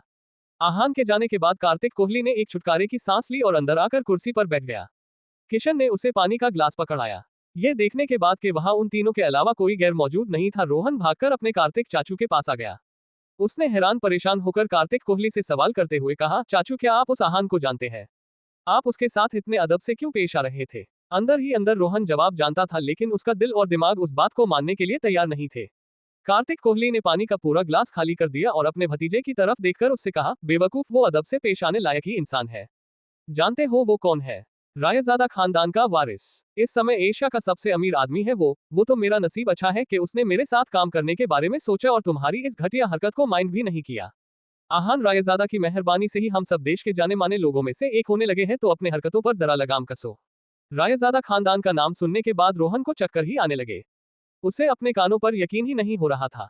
क्या आहान सचमुच में इतने अमीर खानदान का वारिस था? तो वो किसी मिडिल क्लास आदमी की जिंदगी क्यों जी रहा था? इस समय रोहन के दिमाग में तरह तरह से सवाल आ रहे थे। उसने एक गहरी सांस ली और कार्तिक कोहली से सवाल करते हुए कहा, चाचू अगर ऐसी बात है तो वो गिल परिवार के घर जमाई की तरह क्यों जी रहा है? ऊपर से जितना मैंने नोटिस किया शनाया को भी इस सच का पता नहीं है, ऐसा क्यों? रोहन के इन सवालों को सुनकर कार्तिक कोहली भी किसी सोच में डूब गया। उसने खोए हुए कहा, पता नहीं, ये तो मैं भी नहीं जानता। जरूर आहान रायजादा के पास कोई वजह होगी। देखो रोहन, मैं तुम्हारी हर गलती को संभाल सकता हूँ, सिचुएशन को कंट्रोल कर सकता हूँ, लेकिन रायजादा खानदान और उससे रिलेटेड लोग मेरे कंट्रोल से बाहर है। इसलिए आगे से आहान रायजादा या फिर उससे रिलेटेड किसी से भी पंगा मत लेना, समझ गए? रोहन ने ये बात सुनी तो तुरंत हामी भर दी और अपने कार्तिक चाचू से माफी भी मांग ली। तो दोनों चाचा भतीजा अब ये सोचने में बिजी हो गए कि इस फैले हुए रायते को कैसे समेटा जाए। दूसरी तरफ जैसे ही शनाया ने देखा कि आहान ग्लास वॉल रूम से बाहर आ गया, उसने जल्दी से आहान का हाथ पकड़ लिया। शनाया की आंखों में डर और फिक्र देखना आहान के लिए कोई मुश्किल काम नहीं था। इससे पहले कि शनाया उससे कुछ पूछती, आहान ने खुद ही कहा, मैं ठीक हूँ, बस मोबाइल लेने के लिए रुका था। आहान को शनाया से यूं झूठ बोलना अच्छा नहीं लग रहा था, लेकिन बेचारे के पास कोई दूसरा ऑप्शन भी नहीं था। शनाया ने आहान की बात पर सवाल करते हुए कहा, अगर ऐसी बात है तो तुम्हें देर क्यों लग गई? आहान ने इस सवाल की उम्मीद पहले ही कर रखी थी, इसलिए उसने कैजुअल अंदाज में जवाब देते हुए कहा, मिस्टर कोहली ने एक बार फिर से मुझसे माफी मांगी, कह रहे थे कि उनकी वजह से हमारा जो भी नुकसान हुआ है उसके लिए शर्मिंदा है। वैसे इस बार आहान ने सच ही कहा था। उसका जवाब जानने के बाद शनाया ने इस बारे में और नहीं सोचा और दोनों होटल के दूसरे दरवाजे से बाहर जाने लगे। बाहर टैक्सी खड़ी थी। शनाया और आहान दोनों टैक्सी में बैठकर रुपल के घर चले गए। पूरा रास्ता दोनों ने एक दूसरे से कुछ नहीं कहा। दोनों अपने अपने ख्यालों में खोए हुए थे। आहान सोच रहा था कि आगे इस सब को कैसे हैंडल किया जाए, लेकिन शनाया के दिमाग में ना ही कार्तिक कोहली था और ना ही रोहन की घटिया हरकतें। इस वक्त शनाया सिर्फ और सिर्फ उस किस के बारे में सोच रही थी जो उसने जोश में आकर आहान के आगे पहल की थी। शनाया नजरें चुराकर अपने साथ बैठे आहान को देख रही थी। उसके तरफ देखकर शनाया ने मन ही मन में कहा, ये क्या कर दिया मैंने? पता नहीं आहान मेरे बारे में क्या सोच रहा होगा। एक तो मैं जानती भी नहीं थी कि उस रोहन ने लाइव स्ट्रीमिंग का बंदोबस्त कर रखा था। ये तो डबल एम्बैरेसमेंट हो गई। शनाया का चेहरा अब उस किस के बारे में सोच सोचकर गुलाबी हुए जा रहा था। 20 से 25 मिनट के बाद टैक्सी आकर रुपल के घर के सामने रुकी। अभी भी शनाया अपने ही ख्यालों में गुम थी, इसलिए आहान ने शनाया को टैक्सी से उतरने का इशारा करते हुए देखा। शनाया नीचे उतर गई। घर के अंदर जाने के बाद वो आहान से बात न करने के इरादे से ऊपर जाने के लिए जल्दबाजी में थी। शनाया स्टेज पर चढ़ी ही थी कि आहान ने उसका नाम पुकारा। शनाया को इसी बात का डर था। उसने हिचकिचाहट के साथ पीछे मुड़कर देखा। आहान ने फिर अपना हाथ आगे बढ़ाकर शनाया से कहा, शनाया आप अपना पर्स टैक्सी में ही भूल आई है। क्या आप किसी बात से परेशान है? जब आहान ने किसी अजीब बात का जिक्र नहीं किया तो शनाया की जान में जान आ गई। उसने नॉर्मल अंदाज में आहान के पास जाकर कहा, वो मैं थोड़ी थक गई हूं ना, इसलिए मेरा ध्यान ही नहीं रहा, थैंक यू। शनाया ने अपनी बात बहुत ही सीधे तरीके से कही थी, लेकिन आहान ने देखा कि शनाया उससे नजरें नहीं मिला रही थी। एकदम से आहान की आंखें चमकने लगी। उसने कहा, कोई बात नहीं। शनाया ने फिर आहान के हाथ से अपनी पर्स लेनी चाहिए, लेकिन आहान की पकड़ अभी ही उस पर्स से हल्की नहीं हुई थी। शनाया ने सवालिया अंदाज से आहान की तरफ देखा, लेकिन आगे आहान ने जो कहा उसे सुनने के बाद शनाया दंग रह गई। आहान ने ऐसा क्या कहा था? क्या इस किस के बाद शनाया और आहान का रिश्ता आगे बढ़ने वाला था, या फिर एक बार फिर से कोई रुकावट आने वाली थी? जानने के लिए पढ़ते रहिए पॉकेट नॉवल। CH58 बहुत अच्छा टेस्ट है। घर के अंदर जाने के बाद शनाया आहान से बात ना करने के इरादे से ऊपर जाने के लिए जल्दबाजी में थी। शनाया स्टेज पर चढ़ी ही थी कि आहान ने उसका नाम पुकारा। शनाया को इसी बात का डर था। उसने हिचकिचाहट के साथ पीछे मुड़कर देखा तो आहान ने फिर अपना हाथ आगे बढ़ाकर शनाया से कहा, शनाया आप अपना पर्स टैक्सी में ही भूल आई है। क्या आप किसी बात से परेशान है? जब आहान ने किसी अजीब बात का जिक्र नहीं किया तो शनाया की जान में जान आ गई। उसने नॉर्मल अंदाज में आहान के पास जाकर कहा, वो मैं थोड़ी थक गई हूं ना, इसलिए मेरा ध्यान ही नहीं रहा, थैंक यू। शनाया ने अपनी बात बहुत ही सीधे तरीके से कही थी, लेकिन आहान ने देखा कि शनाया उससे नजरें नहीं मिला रही थी। एकदम से आहान की आंखें चमकने लगी। उसने कहा, कोई बात नहीं। शनाया ने फिर आहान के हाथ से अपनी पर्स लेनी चाहिए लेकिन आहान की पकड़ अभी ही उस पर्स से हल्की नहीं हुई थी। शनाया ने सवालिया अंदाज से आहान की तरफ देखा लेकिन आगे आहान ने जो कहा उसे सुनने के बाद शनाया दंग रह गई। आहान ने शनाया से पूछा, शनाया आप कौन सी ब्रांड की लिपस्टिक इस्तेमाल करती है? शनाया ने आहान से ऐसे किसी सवाल की उम्मीद नहीं की थी। इस क्वेश्चन ने शनाया को कंफ्यूज कर दिया था। फिर शनाया ने अजीब सा चेहरा बनाकर आहान से ही उल्टा सवाल किया, लिपस्टिक का ब्रांड तुम क्यों पूछ रहे हो? शनाया के इस सवाल के बाद आहान के चेहरे पर एक हल्की सी मुस्कान आ गई। उसने शनाया के पर्स से अपने पकड़ छोड़ दी और अपनी बीवी की करीब जाने लगा। शनाया अभी भी कंफ्यूज होकर आहान की तरफ देख रही थी। ये सब शनाया के लिए बहुत ही अनएक्सपेक्टेड था। आहान ने फिर शनाया की जुल्फों को हटाते हुए उसके कान में फुसफुसाते हुए कहा, कलर के साथ साथ उस लिपस्टिक का टेस्ट भी काफी अच्छा है। ये कहने के बाद आहान शनाया की तरफ देखने लगा। आहान की कही ये फ्लर्टी बात सुनने के बाद शनाया का चेहरा देखने लायक हो गया था। वो समझ ही नहीं पा रही थी कि उसे कैसे रिएक्ट करना चाहिए। शनाया आहान को डांटना भी चाहती थी लेकिन उसकी तरफ देखने से भी कतरा रही थी। आहान को अपनी वाइफ को इस सिचुएशन में देखकर बड़ा मजा आ रहा था। शनाया के गाल अब गुलाबी होने लगे थे ये देखकर के शनाया खामोश खड़ी थी। आहान ने उससे कहा, मैंने तो बस यही कहा था कि लिपस्टिक का टेस्ट अच्छा था, आप इस तरह क्यों रिएक्ट कर रही है? इस पॉइंट पर शनाया ने आहान के सीने में अपना चेहरा छिपा लिया। वो अब आहान को देख तो नहीं पा रही थी लेकिन शनाया अपने हस्बैंड की हंसी को सुन पा रही थी। उसने फिर वैसे ही आहान को गले लगाए हुए आहान से कहा, तुम्हारी फ्लर्टी बातें दिन ब दिन बढ़ती ही जा रही है। आहान ने भी शनाया को अपनी बाहों में ले लिया और उसके बाल सहलाते हुए बोला, ये तो सही है लेकिन मुझे लगता है कि आपको मेरी ये फ्लर्टी बातें पसंद आने लगी है। शनाया ने जैसे ही आहान की ये बात सुनी वो क्यूरियस हो गई। उसने इम्पल्स में आकर आहान से कहा, तुम्हें कैसे पता? अगले ही पल शनाया अपने आप को ही ब्लेम करने लगी कि उसे आहान से ये बात नहीं पूछनी चाहिए थी। अब तो वो शर्म से और भी ज्यादा पानी पानी हो रही थी। आहान ने फिर से हंसते हुए शनाया की तरफ देखा। वो नजरें झुकाकर मन ही मन में अपने आप को कोस रही थी। आहान ने फिर दोनों हाथों से शनाया का चेहरा पकड़ लिया और शनाया की आंखों से आंखें मिलाकर बोला, अब आपको पसंद नहीं आएंगी तो फ्लर्ट करने का क्या ही फायदा है? जिस अपनेपन और अटैचमेंट से आहान शनाया की तरफ देख रहा था उसकी शर्म एक पल में गायब हो गई। शनाया ने फिर स्माइल के साथ आहान की तरफ देखा। दोनों एक दूसरे की आंखों में खो गए थे। इस वक्त शनाया के दिमाग में कई सारे ख्याल घूम रहे थे। वैसे तो बाकी सारे ख्याल काफी खुशनुमा थे लेकिन एक घबराहट भी थी। जैसे ही वो ख्याल उसके दिमाग में आया शनाया का चेहरा सीरियस हो गया। अपनी प्यारी बीवी के एक्सप्रेशंस में आया ये बदलाव आहान ने झट से नोटिस कर लिया। क्या हुआ शनाया, आप परेशान लग रही है, क्या कोई बात है? आहान ने शनाया से कंसर्न लगते हुए पूछा। शनाया ने बहुत ही इंटेंस नजरों से आहान की तरफ देखा और बोली, आहान आज जब कार्तिक कोहली वहां अचानक से आ गया मैं डर गई थी। मैं खुद भी नहीं जानती कि उसने रोहन के बदले हमारी साइड क्यों ली लेकिन हमेशा ऐसा नहीं होगा और हमेशा ऐसा होना भी नहीं चाहिए। अगर तुम्हें कुछ हो जाता तो मैं कहाँ जाती? क्या करती है? तुम किसी खतरे में ही पड़ सकते थे आहान। शनाया की ये परेशानियां सुनकर आहान के दिल में नरमी छा गई। आहान ने ये दिन सिर्फ सपने में ही देखा था। जिस दिन शनाया को उसकी फिक्र होगी ये सिर्फ आना की उम्मीदों में ही जिंदा था लेकिन आज सच में शनाया को आहान की फिक्र सता रही थी लेकिन आहान से अपनी बीवी को इतना टेंशन में देखा नहीं जा रहा था। उसने शनाया से कहा, शनाया आप बिना वजह परेशान हो रही है, मुझे कुछ नहीं हुआ है, मैं तो आपके सामने ठीक ठाक खड़ा हूँ। डोंट वरी, कुछ नहीं हुआ है और मैं कुछ होने भी नहीं दूंगा, ट्रस्ट मी। शनाया को आहान की ये बातें सुनकर अच्छा लग रहा था लेकिन वो बेफिक्र नहीं हो पा रही थी। शनाया ने नामे सर हिलाया और कुछ सोचकर आहान के सामने हाथ बढ़ाते हुए कहा, आहान मुझसे प्रॉमिस करो आगे से तुम मेरे लिए और अपने आप के लिए किसी भी लड़ाई में नहीं पड़ोगे। हम दोनों मिलकर शांति से सब संभाल लेंगे लेकिन तुम अपनी जान पर कोई रिस्क नहीं लोगे। वादा करो मुझसे। शनाया की आंखें इस पॉइंट पर नम हो गई थी। ये देखकर आहान का दिल भी पिघलने लगा। उसने बिना कुछ सोचे शनाया के हाथ पर अपना हाथ रख दिया और उससे वादा करते हुए बोला, शनाया मैं आपसे प्रॉमिस करता हूँ कि आगे से मैं ऐसा कुछ भी नहीं करूंगा जिससे आप घबरा जाए।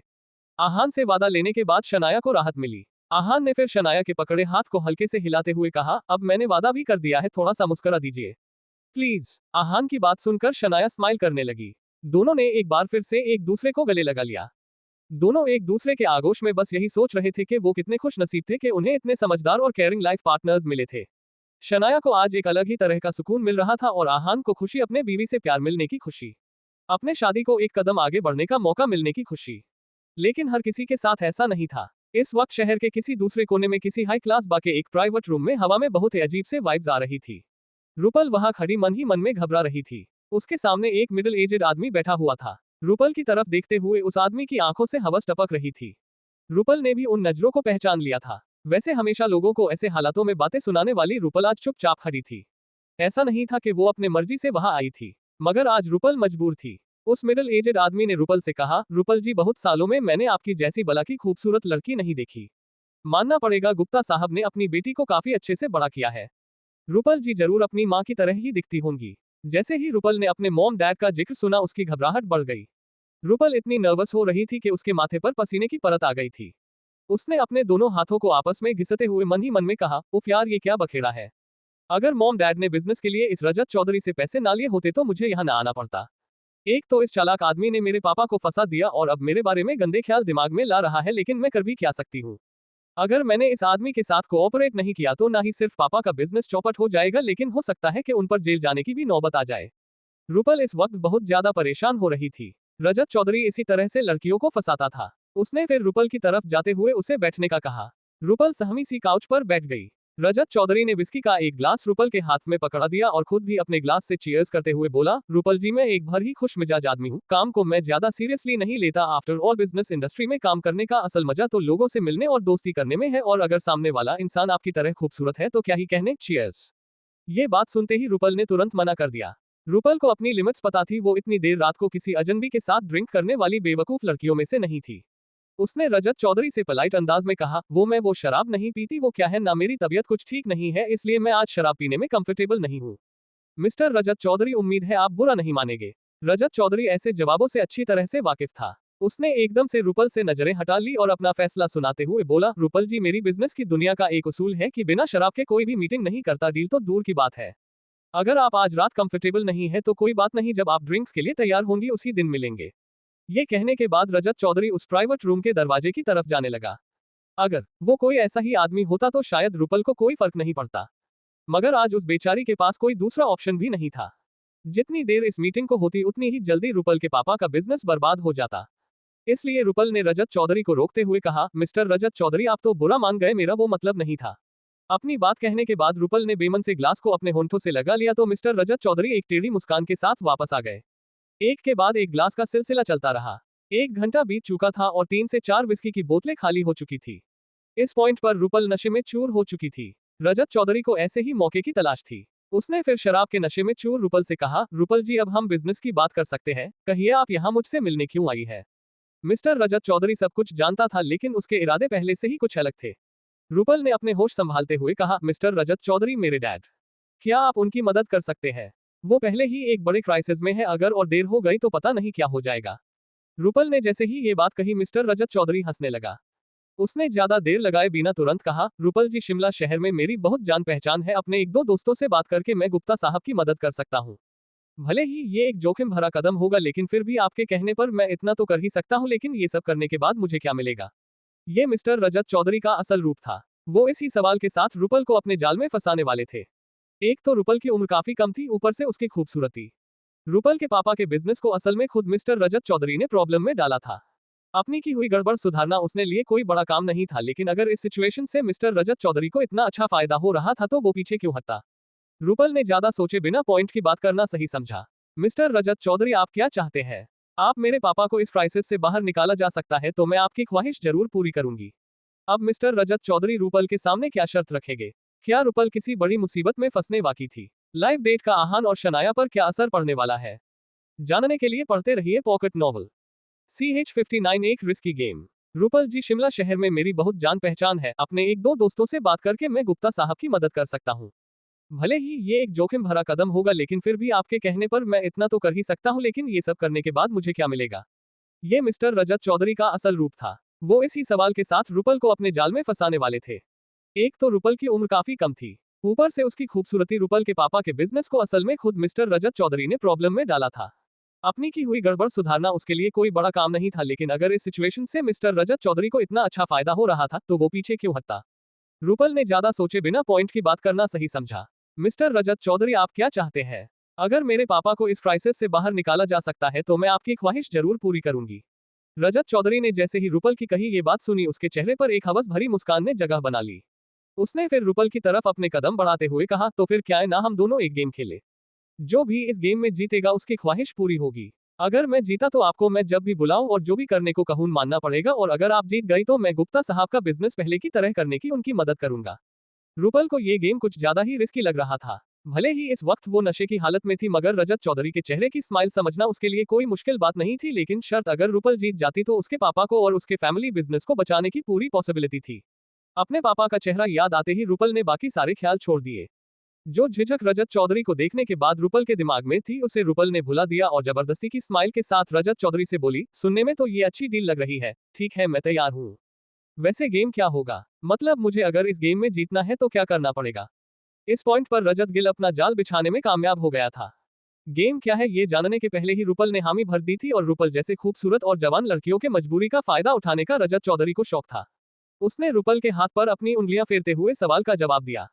अपने हाथ को रुपल के बदन की तरफ बढ़ाते हुए रजत चौधरी ने कहा, गेम बहुत ही आसान है और बहुत ज्यादा इंटरेस्टिंग है। इस गेम को जीतना ना ही आपके लिए कोई मुश्किल काम है और ना ही मेरे लिए। अगर सच कहूं तो मैं खुद चाहता हूं कि आप ये गेम जीत जाए। जितनी अनकंफर्टेबल रुपल इस आदमी के अजीब टच से हो रही थी उससे ज्यादा वो क्यूरियस हो गई थी। एक तो रजत चौधरी ने रुपल को इतनी सारी शराब पिला दी थी कि रुपल अपने दिमाग को तेजी से चला ही नहीं पा रही थी। उसने रजत चौधरी से पूछा, अच्छा मिस्टर रजत चौधरी आखिर ये कैसी गेम है कि आप चाहते हैं कि मैं जीत जाऊं? साफ साफ कहिए ना। रजत चौधरी ने एक दबी हुई हंसी के साथ कहा, हाँ, ये अनड्रेसिंग गेम है, हम दोनों में से जो भी अपने सारे कपड़े सबसे पहले उतारेगा वो जीत जाएगा, है ना आसान सा गेम। मैं यकीन के साथ कह सकता हूँ मिस रुपल कि आपको इस गेम में बड़ा मजा आएगा। जैसे ही रुपल ने ये बात सुनी उसके चेहरे का रंग उड़ गया।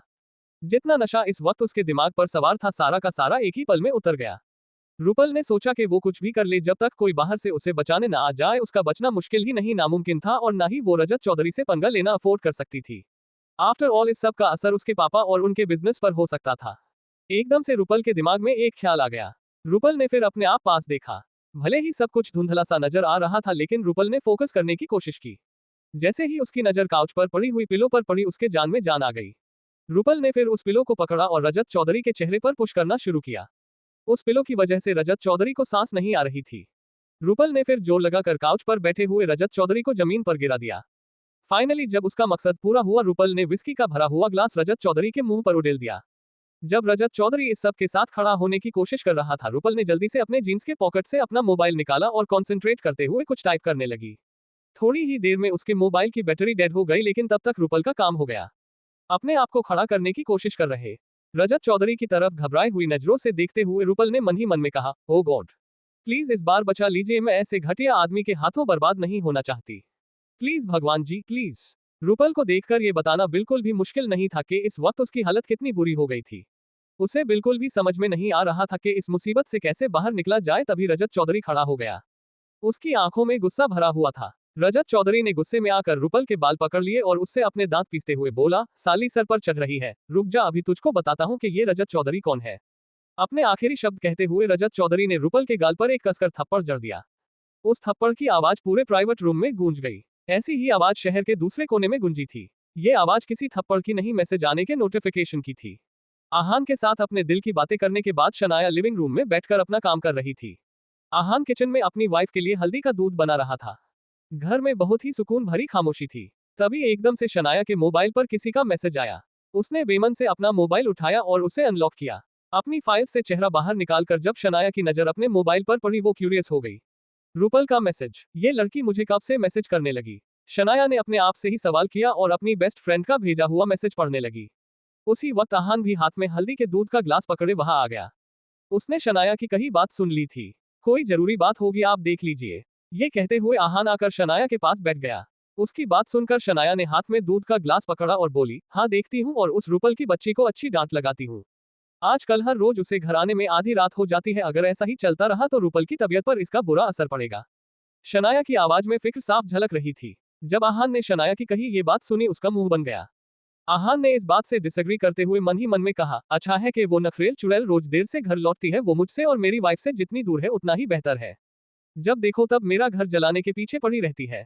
आहान तो ये बात बस ऐसे ही सोच रहा था। जहां एक तरफ वो मन ही मन में रुपल की शिकायतें कर रहा था, दूसरी तरफ उसे रुपल के लिए चिंता भी हो रही थी। आहान ने फिर शनाया की तरफ देखा तो उसे ऐसा लगा कि कुछ तो गड़बड़ थी। इसलिए आहान ने शॉक लग रही शनाया से पूछा, शनाया क्या हुआ है? मैसेज में ऐसा क्या लिखा है कि आप इतनी परेशान लग रही है? आहान के सवाल को सुनने के बाद शनाया ने अपनी नम आंखों से आहान की तरफ देखा। इस पॉइंट पर आहान को भी फिक्र होने लगी। उसने शनाया के हाथों से उसका फोन लिया और मैसेज पढ़ने लगा। मैसेज में लिखा था, शनाया इमरजेंसी है, मैं एक प्रॉब्लम में फंस गई हूँ। देखो मैं अपनी लोकेशन सेंड कर रही हूँ मगर तुम मत आना। पुलिस को इत्तिला कर दो, तुम भी मुसीबत में नहीं पड़ सकती, डोंट वरी, मैं सब ठीक कर दूंगी। इस मैसेज को पढ़ने के बाद शनाया और आहान के लिए ये समझना बिल्कुल भी मुश्किल बात नहीं थी कि रुपल ने ये मैसेज बहुत ही जल्दबाजी में लिखा था। वो दोनों अच्छे से जानते थे रुपल एक बोल्ड लड़की थी। अगर मामला पेचीदा ना होता तो रुपल कभी भी शनाया को ये मैसेज ना भेजती। आहान का चेहरा एकदम से सीरियस हो गया। शनाया ने एक गहरी सांस ली और अपनी आंखें पोंछते हुए आहान से बोली, आहान रुपल ने मना किया है लेकिन मैं खुद वहां जाना चाहती हूँ। क्या तुम मेरे साथ चलोगे? आहान ने अपनी बीवी की आवाज में एक ही वक्त पर फिक्र और डर सुना था। इसलिए एक बार भी सोचे बगैर ही आहान ने हामी भर दी और शनाया से बोला, मैं आपके साथ ही हूँ, आप परेशान मत होइए। आहान ने शनाया को कंफर्ट करने के लिए उसके हाथ पर अपना हाथ रख दिया। आहान ने फिर लोकेशन पर क्लिक किया। आहान के दिमाग के एक के बाद एक ख्याल आने लगे। एकदम से आहान को कोई याद आया और उसने शनाया से कहा, शनाया रुपल की लोकेशन यहाँ से 20 मिनट की दूरी पर है। जब तक हम पहुंचेंगे बहुत देर हो जाएगी, मैं एक काम करता हूँ, अपने एक दोस्त को वहां भेज देता हूँ। हमारे वहां पहुंचने तक वो सिचुएशन को संभाल लेगा। शनाया ने तुरंत हामी भर दी और कपड़े चेंज करने के लिए ऊपर चली गई। जैसे ही आहान ने शनाया को जाते हुए देखा, उसने अपने फोन से किसी को कॉल किया। कुछ देर तक बजने के बाद एक आलसी आवाज ने कॉल को आंसर करते हुए कहा, हेलो। कौन है? इतनी रात को कौन कॉल करता है? ये आवाज किसी और की नहीं, अभी अभी अपने टूटे हुए हाथ की चोट से बाहर निकल रहे विकी भाई की थी। आहान ने बहुत ही शांत अंदाज में कहा, मैं आहान रायज़ादा बता कर रहा हूँ, शनाया गिल का हस्बैंड। इस वक्त विक्की भाई अपने घर पर आराम से सो रहा था। जब से उसने आहान से ना चाहते हुए भी दूसरी बात पंगा ले लिया था, तब से बेचारा डर के मारे अपने घर में ही रहता था। जल्दी सोना, देर से जागना और बस खाते रहना, यही अब विक्की भाई का रूटीन बन गया था। जैसे ही विक्की भाई ने आहान की आवाज सुनी तो एकदम से अपने बेड से खड़ा हो गया। पहले तो विक्की भाई को लगा कि वो कोई सपना देख रहा था, क्योंकि आजकल हर रात आहान उसके सपनों में आकर उसके डराता रहता था। आहान की वजह से ही विक्की भाई का सुख चैन खो गया था। इसलिए उसने अपने फोन की स्क्रीन पर देखा। सच के किसी अननोन नंबर से कॉल आई हुई थी। विक्की भाई ने डरते हुए आहान से कहा, आहान भाई इतनी रात कॉल कैसे की? क्या मेरे या मेरे आदमियों की तरफ से फिर से कोई गलती हुई है? मुझे माफ कर दीजिए प्लीज, ऐसा कुछ करने का मेरा कोई भी इरादा नहीं, विक्की भाई बोलते ही जा रहा था। आहान के पास उसकी बकवास सुनने के लिए बिल्कुल भी वक्त नहीं था। इसलिए आहान ने विक्की भाई की बात को बीच में ही इंटरप्ट करते हुए कहा, कुछ नहीं हुआ है, मुझे आपकी मदद की जरूरत है। आहान के ये शब्द सुनते ही विक्की भाई की बोलती बंद हो गई। क्या सच में आहान जैसे ताकतवर और स्मार्ट फाइटर को विक्की भाई की मदद की जरूरत हो सकती थी? कहीं कोई विक्की भाई के साथ मजाक कर रहा था? ये सारे सवाल विक्की भाई के दिमाग में आ रहे थे, लेकिन उसने इन सारी बातों को नजरअंदाज किया और अपने आप से ही कहा, अगर आहान भाई ने मेरी हेल्प मांगी है तो मैं कुछ भी करके अपनी गलतियों को सुधार दूंगा। आखिरकार पानी में ही रहकर मगरमच्छ से दुश्मनी कौन मोल ले सकता है? विक्की भाई ने मन ही मन में कहा। और फिर आहान से कहा, हाँ हाँ भाई कहिए ना, क्या बात है? शिमला शहर का इलीगल काम मेरे कंट्रोल में है। ये सुनते ही आहान ने विक्की भाई से कहा, ये एक लीगल काम है। आहान विक्की भाई से क्या करवाना चाहता था? क्या आहान और शनाया मिलकर रुपल को बचा सकते थे, या फिर रजत चौधरी रुपल के 8 कुछ गलत कर चुका था? जानने के लिए पढ़ते रहिए पॉकेट एफएम। CH60 मानो या ना मानो, आजकल हर रात आहान उसके सपनों में आकर उसके डराता रहता था। आहान की वजह से ही विक्की भाई का सुख चैन खो गया था। इसलिए उसने अपने फोन की स्क्रीन पर देखा, सच के किसी अननोन नंबर से कॉल आई हुई थी। विक्की भाई ने डरते हुए आहान से कहा, आहान भाई इतनी रात कॉल कैसे की? क्या मेरे या मेरे आदमियों की तरफ से फिर से कोई गलती हुई है? मुझे माफ कर दीजिए प्लीज, ऐसा कुछ करने का मेरा कोई भी इरादा नहीं, विक्की भाई बोलते ही जा रहा था। आहान के पास उसकी बकवास सुनने के लिए बिल्कुल भी वक्त नहीं था। इसलिए आहान ने विक्की भाई की बात को बीच में ही इंटरप्ट करते हुए कहा, कुछ नहीं हुआ है, मुझे आपकी मदद की जरूरत है। आहान के ये शब्द सुनते ही विक्की भाई की बोलती बंद हो गई। क्या सच में आहान जैसे ताकतवर और स्मार्ट फाइटर को विक्की भाई की मदद की जरूरत हो सकती थी? कहीं कोई विक्की भाई के साथ मजाक कर रहा था? ये सारे सवाल विक्की भाई के दिमाग में आ रहे थे, लेकिन उसने इन सारी बातों को नजरअंदाज किया और अपने आप से ही कहा, अगर आहान भाई ने मेरी हेल्प मांगी है तो मैं कुछ भी करके अपनी गलतियों को सुधार दूंगा। आखिरकार पानी में ही रहकर मगरमच्छ से दुश्मनी कौन मोल ले सकता है? विक्की भाई ने मन ही मन में कहा और फिर आहान से कहा, हाँ हाँ भाई कहिए ना, क्या बात है? शिमला शहर का इलीगल काम मेरे कंट्रोल में है। ये सुनते ही आहान ने विक्की भाई से कहा, ये एक लीगल काम है। आहान की कही ये बात सुनकर विक्की भाई कंफ्यूज हो गया। आखिरकार किसी सही काम के लिए आहान विक्की भाई जैसे गुंडे की मदद क्यों लेता? ये बात विक्की भाई की समझ में नहीं आ रही थी, लेकिन आहान को सवाल करने की हिम्मत उसके अंदर नहीं थी। इसलिए उसने कहा, जी भाई कहिए, मैं सुन रहा हूँ। आहान ने अपनी बात को तफसील से कहा, मैं आपको एक लोकेशन शेयर कर रहा हूँ, मुझे इस बात का आइडिया है कि आपके आदमी जरूर आसपास के ही किसी इलाके में होंगे। शनाया की एक दोस्त को किसी ने वहां पकड़ कर रखा है। मैं चाहता हूं कि जब तक मैं वहां नहीं पहुंच जाता आपके आदमी सिचुएशन संभाल ले। क्या आप मेरी इतनी मदद कर सकते हैं? आहान के इस सवाल को सुनकर विक्की भाई ने एकदम से हामी भर दी। हाँ हाँ आहान भाई, ये तो मेरे बाएं हाथ का खेल है। शनाया भाभी की दोस्त मतलब मेरी बहन जैसी हुई, मैं अभी अपने आदमियों को वहां भेजता हूँ, आपका काम जल्द से जल्द हो जाएगा। वैसे आहान भाई लोकेशन पर नाम क्या लिखा हुआ है? विक्की भाई ने आहान से सवाल करते हुए कहा। आहान ने तुरंत वो लोकेशन विक्की भाई के साथ शेयर की और उससे कहा, विक्की भाई मैंने आपको लोकेशन भेज दी है, नाम किसी नाइट क्लब का आ रहा है, आप प्लीज किसी को वहां भेजकर मेरा काम कर दीजिए, मैं थोड़ी देर में पहुंच रहा हूँ। ये सुनते ही विक्की भाई ने भी आहान की बात पर हाँ में जवाब दिया। उसकी हामी को सुनने के बाद आहान ने कॉल काट दी। अगले ही मिनट शनाया तैयार होकर नीचे आ गई। उसने जल्दबाजी में आहान को एक स्वेटर पकड़ाया और बोली, लेट्स गो आहान, मैंने कैब बुक कर ली है। आहान ने शनाया के हाथ से स्वेटर लिया और दोनों रुपल के घर से निकल गए।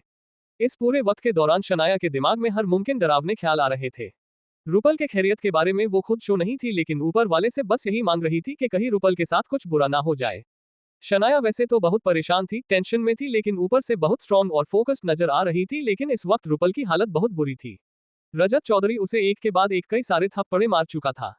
उस सब की वजह से रुपल का चेहरा सूजकर लाल हो गया था।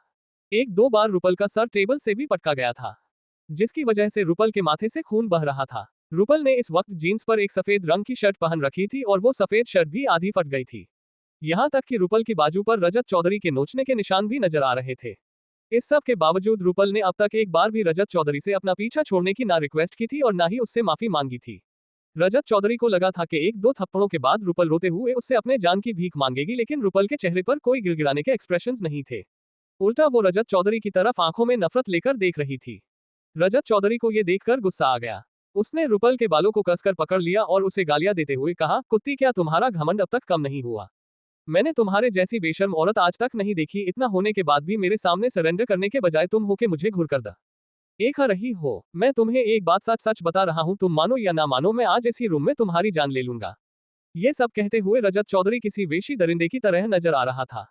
उसके चेहरे पर एक हैवानियत झलक रही थी। अगर रुपल की जगह कोई और होता तो रजत चौधरी की ऐसी बातों को सुनकर ही बेहोश हो जाता, लेकिन रुपल के चेहरे पर डर तो कहीं पर भी नजर नहीं आ रहा था। उल्टा रुपल अपने सामने खड़े इस जानवर की धमकी को सुनने के बाद जोर जोर से हंसने लगी। ये देखने के बाद रजत चौधरी का मुंह गुस्से से लाल हो गया। उसने जोर से रुपल के बालों पर बनाई हुई पकड़ छोड़ दी और उसे दीवार की तरफ धकेल दिया। नीचे गिरने के बाद रुपल के पूरे बदन में दर्द की लहर सी उठी, लेकिन फिर भी उसने एक गहरी सांस लेकर रजत चौधरी को देखा और बिना डरे बोली, रजत चौधरी, तुम्हारे जैसे आदमी अपने आप को बिना किसी बुनियाद पर मर्द समझने लगते हैं, लेकिन सिर्फ कुछ पैसे कमा लेने से तुम मर्द नहीं बन जाते। मेरी नजरों में, मेरी ही नहीं मुझ जैसी सारी औरतों की नजरों में तुम किसी काया नामर्द से कम नहीं हो। एक बात मैं भी तुम्हें सच सच बता रही हूँ, ध्यान देकर सुनो, चाहे जो भी हो जाए, तुम मानो या ना मानो, आज रात इसी रूम में अगर मैं मर भी गई ना, फिर भी तुम्हें अपने मकसद में कामयाब नहीं होने दूंगी। मैं रुपल गुप्ता तुम्हें बर्बाद कर दूंगी। एक पल के लिए रुपल की इस बात को सुनने के बाद रजत चौधरी के बदन पर कांटे खड़े हो गए। रुपल की बातों में एक तरह का जज्बा था जो रजत चौधरी को डरा रहा था, लेकिन इस डर पर रजत चौधरी का गुस्सा और घमंड हावी हो गए और उसने रुपल का मजाक उड़ाते हुए उससे कहा, हाँ, तुम मेरे साथ क्या ही कर सकती हो? बड़ी बड़ी बातें करने से कुछ नहीं होता, अपनी औकात जानो और उसी में जियो कमीनी। लेकिन अगले ही पल रजत चौधरी की ये हंसी धरी की धरी रह गई, क्योंकि रुपल खड़ी होकर खिड़की की तरफ जाने लगी। देखते ही देखते रुपल खिड़की में इस तरह खड़ी हो गई मानो वो वहां से नीचे कूदने वाली थी। अब रजत चौधरी का सारा कॉन्फिडेंस डगमगाने लगा। उसने हकलाते हुए रुपल से कहा, तुम क्या करने की कोशिश कर रही हो? नीचे उतरो। भले ही रजत चौधरी रईस लोगों में से एक था, उसकी बहुत जान पहचान थी, लेकिन अगर रुपल की जान वगैरह चली जाती तो इल्जाम रजत चौधरी पर ही आने वाला था। ऊपर से लोगों को फंसाकर पैसा कमाने वाले आदमी को पुलिस कर चक्करों में पड़ना और भी ज्यादा महंगा पड़ जाता। इसलिए जब रजत चौधरी ने देखा कि रुपल खुदकुशी करने के लिए खिड़की में खड़ी हो गई थी तो उसके पैरों तले जमीन ही सरक गई। अगले ही पल के जोर की आवाज आई, धाम। ये आवाज रुपल के नीचे गिरने की नहीं थी, लेकिन उस प्राइवेट रूम का दरवाजा टूटने की थी। रजत चौधरी ने एकदम से शॉक्ड होकर दरवाजे करे तरफ देखा। जिन्होंने दरवाजा तोड़ा था वो कोई और नहीं, विक्की भाई के आदमी थे। दरवाजे के साथ ही उन सब ने मिलकर रजत चौधरी के 3 आदमियों को पीटकर जमीन पर गिरा दिया था। ये देखने के बाद रजत चौधरी करे आंखें फटी की फटी रह गई।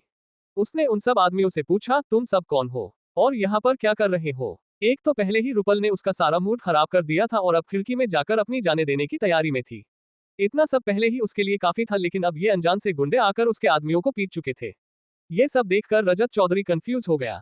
तभी हमेशा की तरफ अपनी स्पेशल एंट्री लेते हुए विक्की भाई टूटे हुए दरवाजे से अंदर आया। अंदर आते ही उसने एक नजर घुमाकर शनाया की दोस्त को ढूंढा। एकदम से उसे खिड़की में कोई जख्मी लड़की खड़ी हुई नजर आई। ये वही लड़की जिसे उसने प्राइड होटल में देखा था। मिस रुपल, क्या ये आदमी भी रुपल के हुस्न का दीवाना होकर अपनी जान खोने आया हुआ है? बेवकूफ कहीं का, थोड़ी सी पूछताछ ही कर लेता कि ये लड़की कौन है, इसका बैकग्राउंड क्या है। इस लड़की की दोस्त शनाया गिल है ना नहीं, और इस लड़की रुपल की आहान भाई से जान पहचान है या नहीं। ये सब जाने बिना ही अपनी हड्डियां तुड़वाने के लिए चला आया, बेवकूफ साला। विक्की भाई ने मन ही मन में कहा। आप कौन है मिस्टर और मेरी प्राइवेट रूम में क्या करने आए हैं? रजत चौधरी ने विक्की भाई से पूछा। इस सवाल को सुनते ही विक्की भाई अपने होश में लौटा। उसने अपने कदम रजत चौधरी नाम के एक अधेड़ उम्र के आदमी की तरफ बढ़ाए और अपने जीन्स की पिछली साइड से एक गन निकाली। गन को देखते ही रजत चौधरी के होश उड़ गए। विक्की भाई की आधी रात की नींद इस आधे बूढ़े आदमी ने खराब की थी। अगर विक्की भाई को रजत चौधरी पर अपना गुस्सा निकालना होता तो वो गन का सहारा कभी ना लेता और अपने आदमियों के हाथों रजत चौधरी की अच्छे से पिटाई करता, लेकिन अब विक्की भाई को आहान का दिल जीतने का एक मौका मिला था। इसलिए उसने सोचा कि इस मामले को जल्द से जल्द निपटा कर ये से निकल लेते हैं। यही सोचकर विक्की भाई ने रजत चौधरी के सर के बीचों बीच अपनी गन तानी और उससे कहा, मिस रूपल को इतना जख्मी करने की और उनके साथ जबरदस्ती करने की तुम्हारी हिम्मत कैसे हुई बे? अपनी औकात में रहा कर ना यार। तेरे मैयत की आधी लकड़ियां पहले से ही शमशान में पहुंच गई है। 1-2 साल में तू भी उधर पहुंच जाएगा तो जितने दिन ऊपर वाले की मर्जी से मिले हैं उनमें खुद भी खुशी से जी और दूसरों को चैन से जीने दे, लेकिन नहीं, तुमको इधर मेरे शिमला के अंदर आकर उंगली करने का जोश चढ़ा हुआ है। गन देखने के बाद रजत चौधरी पहले ही डर गया था और विक्की भाई की बातें सुनने के बाद वो तो कपकपाने लगा। वो ये नहीं जानता था कि रूपल गुप्ता का ऐसे गुंडों से भी कोई लेना देना होगा। रजत चौधरी ने फिर हकलाते हुए विक्की भाई से पूछा, आपका कौन है? देखिए मुझसे गलती हो गई, मैं अभी आपसे और मिस रूपल से माफी मांगता हूँ। मुझे माफ कर दीजिए, आगे से मैं ऐसा कुछ भी नहीं करूंगा। विक्की भाई का काम ऑलमोस्ट पूरा हो गया था। उसने सोचा कि अब इस रजत चौधरी यहाँ से भगा देते हैं, लेकिन तभी विक्की भाई की नजर खिड़की में खड़ी रूपल की तरफ गई और उसने रूपल के चेहरे पर बने हुए चोटाई के निशान देखा। रूपल के माथे से तो खून भी निकल रहा था, इसलिए विक्की भाई ने अपना मन बदल लिया और मन ही मन में कहा, अगर आहान भाई को पता लग गया कि मैंने इस कमीने को ऐसे ही जाने दिया तो शायद वो नाराज हो जाएंगे। एक तो पहले ही इस खूबसूरत लड़की का चेहरा लाल हो गया है, पता नहीं इस कमीने ने मिस रूपल को कितना मारा होगा। ऊपर से मिस रूपल की शर्ट भी फटी हुई है। नहीं, मैं इस साले को ऐसे ही नहीं जाने दे सकता, कुछ तो करना ही पड़ेगा। अब विक्की भाई रजत चौधरी के साथ क्या करेगा? क्या रूपल को विक्की भाई के यहाँ आने का सच पता चल जाएगा? आहान और शनाया के आने तक ये मामला किस हद तक पहुंचने वाला है, जानने के लिए पढ़ते रहिए पॉकेट नॉवल।